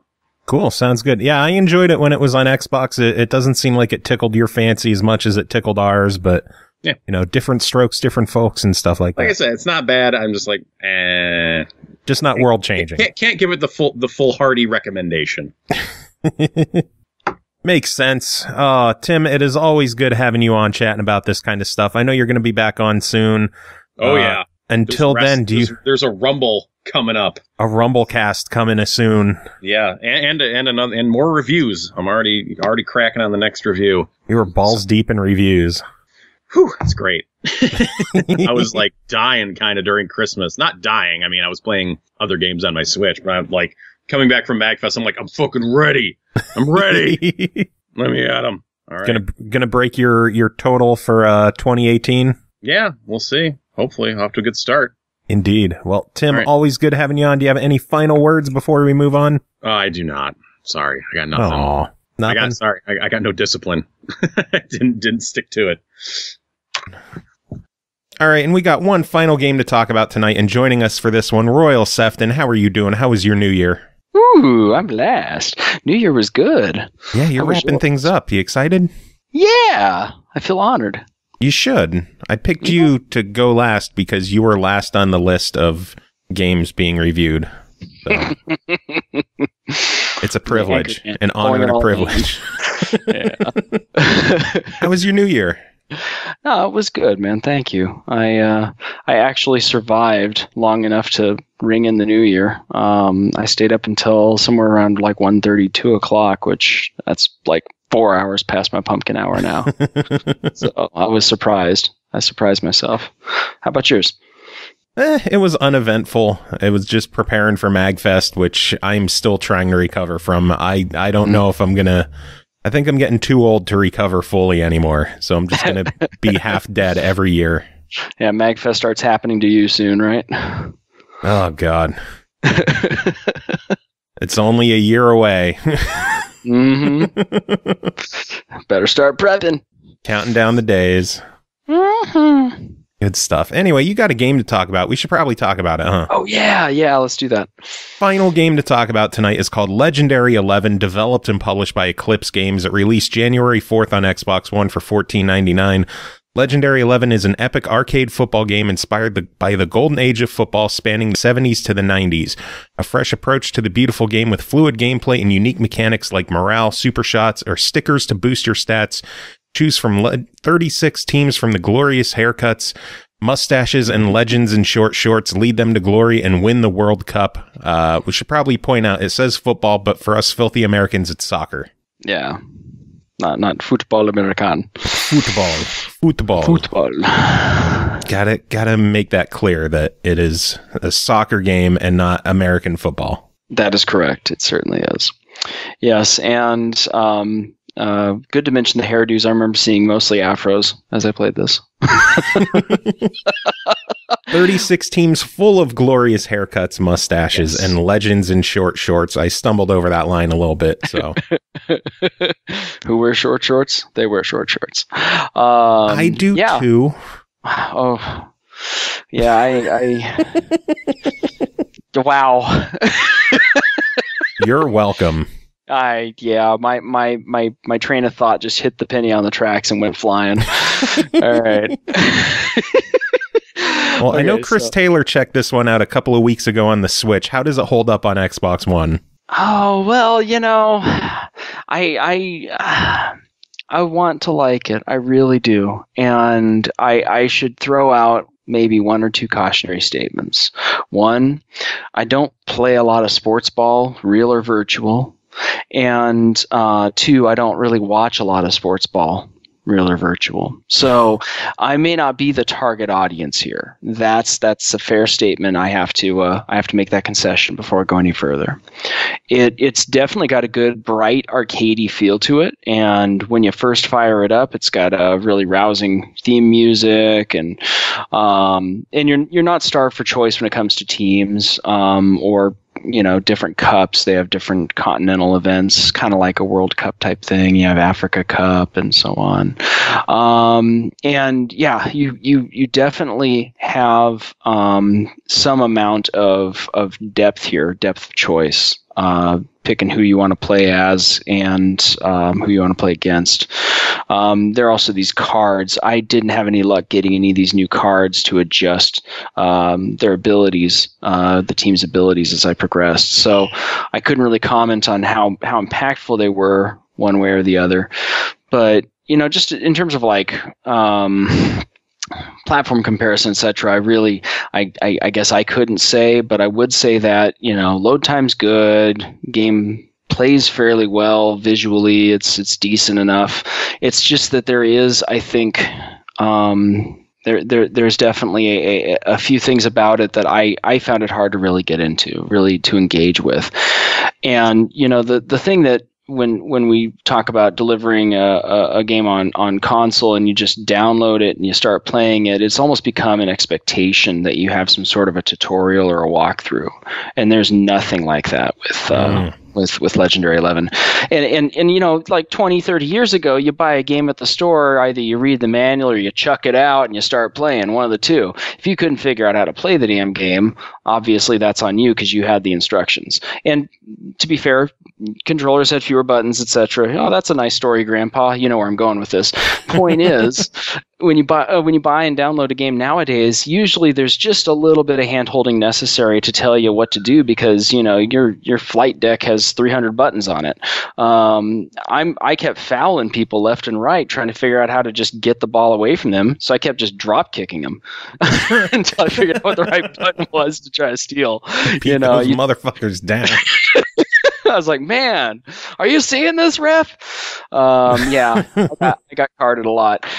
It was bad. So, I learned the B button is definitely not intended for taking the ball back unless you're taking it by force, and that is probably going to make the game a little harder. You were not going to be very successful. So I later found out, if I press the X button, I actually can take the ball away from them. And learned that I can use the A button to pass, and I learned I can hold down a trigger and press the A button to do a 1-2 pass. And I held down the trigger, pressed the A button, and did a pass, and it felt a little faster than the last one. And when I was waiting for another pass to go through, I started tapping the A button, and so I did a pass, and then I just kind of kicked into the middle of the field for the other team to pick up. So it was very easy to fumble or lose sight of what you're doing. I feel like that lack of intuitiveness is only hindered by the fact the game does not come with any kind of tutorial or guidance at all when you're playing. Just some helpers would have, I think, help the game a lot. You can go into the config and you can look at the buttons. That would have been smart of me to do, I guess, to go back and review, controller config. With PC games, I always end up doing that because inevitably there's something that's funky that I'm going to do wrong. But yeah, I think that was pretty much the biggest barrier to me getting into Legendary 11 was feeling like I was supposed to know not only how soccer's played, and I got that part. I understand that the rounds are very short, though. I got to comment on that. But I also have to figure out how to use the controller, and it's sort of trial by fire when you're jumping into a game. You don't have that sort of instruction. Yeah. That was really my biggest check against the game in my review. I just wish I had a better idea of how to play the game, especially because as I started to experiment, I started doing some really badass kicks. I did this one knee, then off the foot, and then a bicycle kick right into the goal, and it just looked freaking amazing. And I had no idea how I did it ever again. I think I held down a trigger and pressed B. I'm not sure. It was kind of difficult. B is a shot button, but when you don't have the ball, it also has you do a sweep or something. That's what I kept knocking folks over with. So yeah, it's just kind of rough and mercurial gameplay because I simply couldn't figure out how to play it, if that makes sense. But there's some other things about it that I kind of gotta bring up too. The teams aren't really balanced, which struck me as kind of a strange idea for an arcade game. Maybe they're going for more simulation based on how they played during that era and what the best team was composed of, how you would rank that team at that time in terms of their defense, offense, speed, whatever. But you can actually go through the teams. You can see some are just basically superior to others.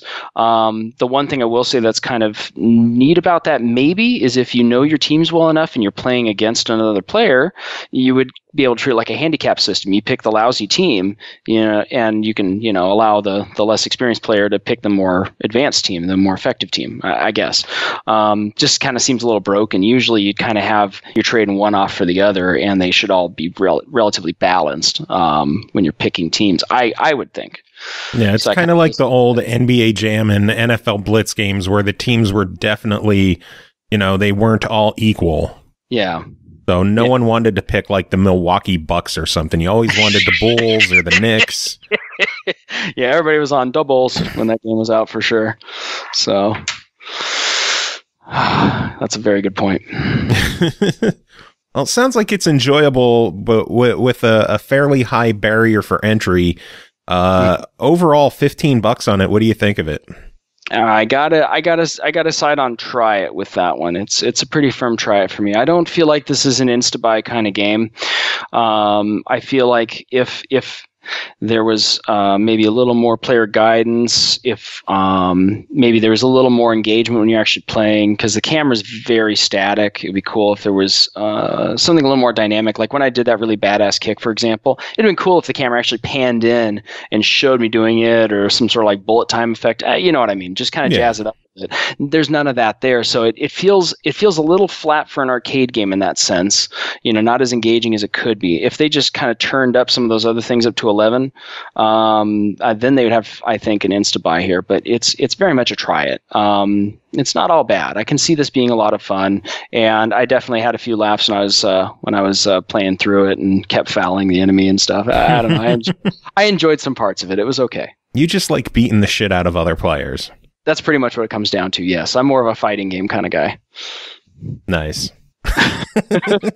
Unfortunately, I can't turn soccer or football into a fighting game. Maybe if it was a rugby simulator. There you go. All right, next rugby game that comes along, I'll be sure to put a request in for you. You got it. Oh, Royal, it is always good having you on chatting about this stuff. Quick thanks to everyone who was on the episode doing their reviews. A lot of catch up after the MagFest break, so we're getting back into the swing of things. It's going to be a learning process. I got to remember how to do this shit. It's just was I supposed to agree? If you want. No. I don't remember how to do this show. I took 3 weeks off. I don't know what the fuck I'm doing anymore. Well, welcome back. Thank you, Royal. Music. I don't care what anybody says. You're doing a great job, man. You are a liar.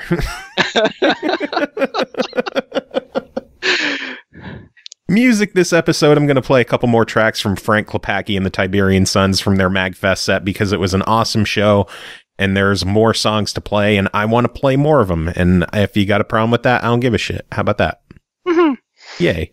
So, Royal, do you have any final words to end the show?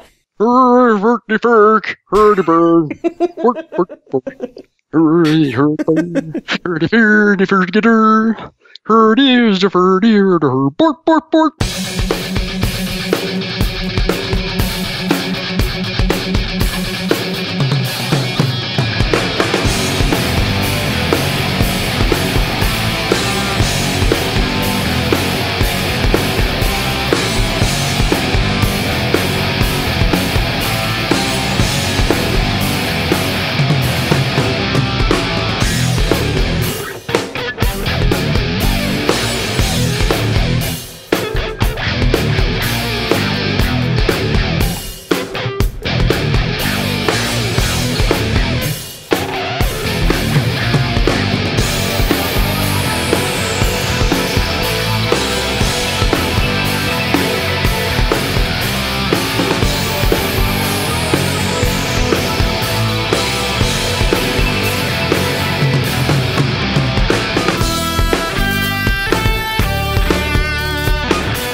Today, we march forward into our future, a stronger people, a divine people, enhanced for the Tiberium world.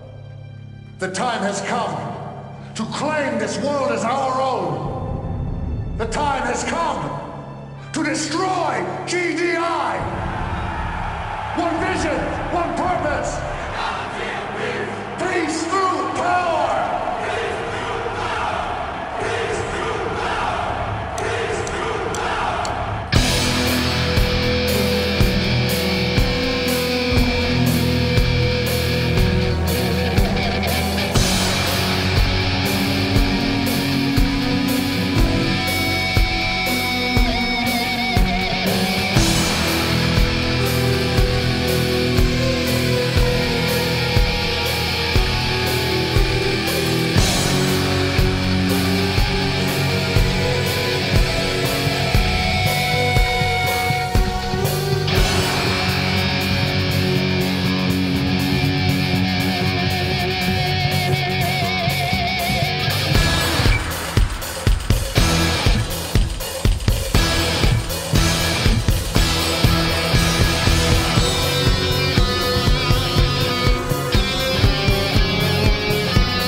let the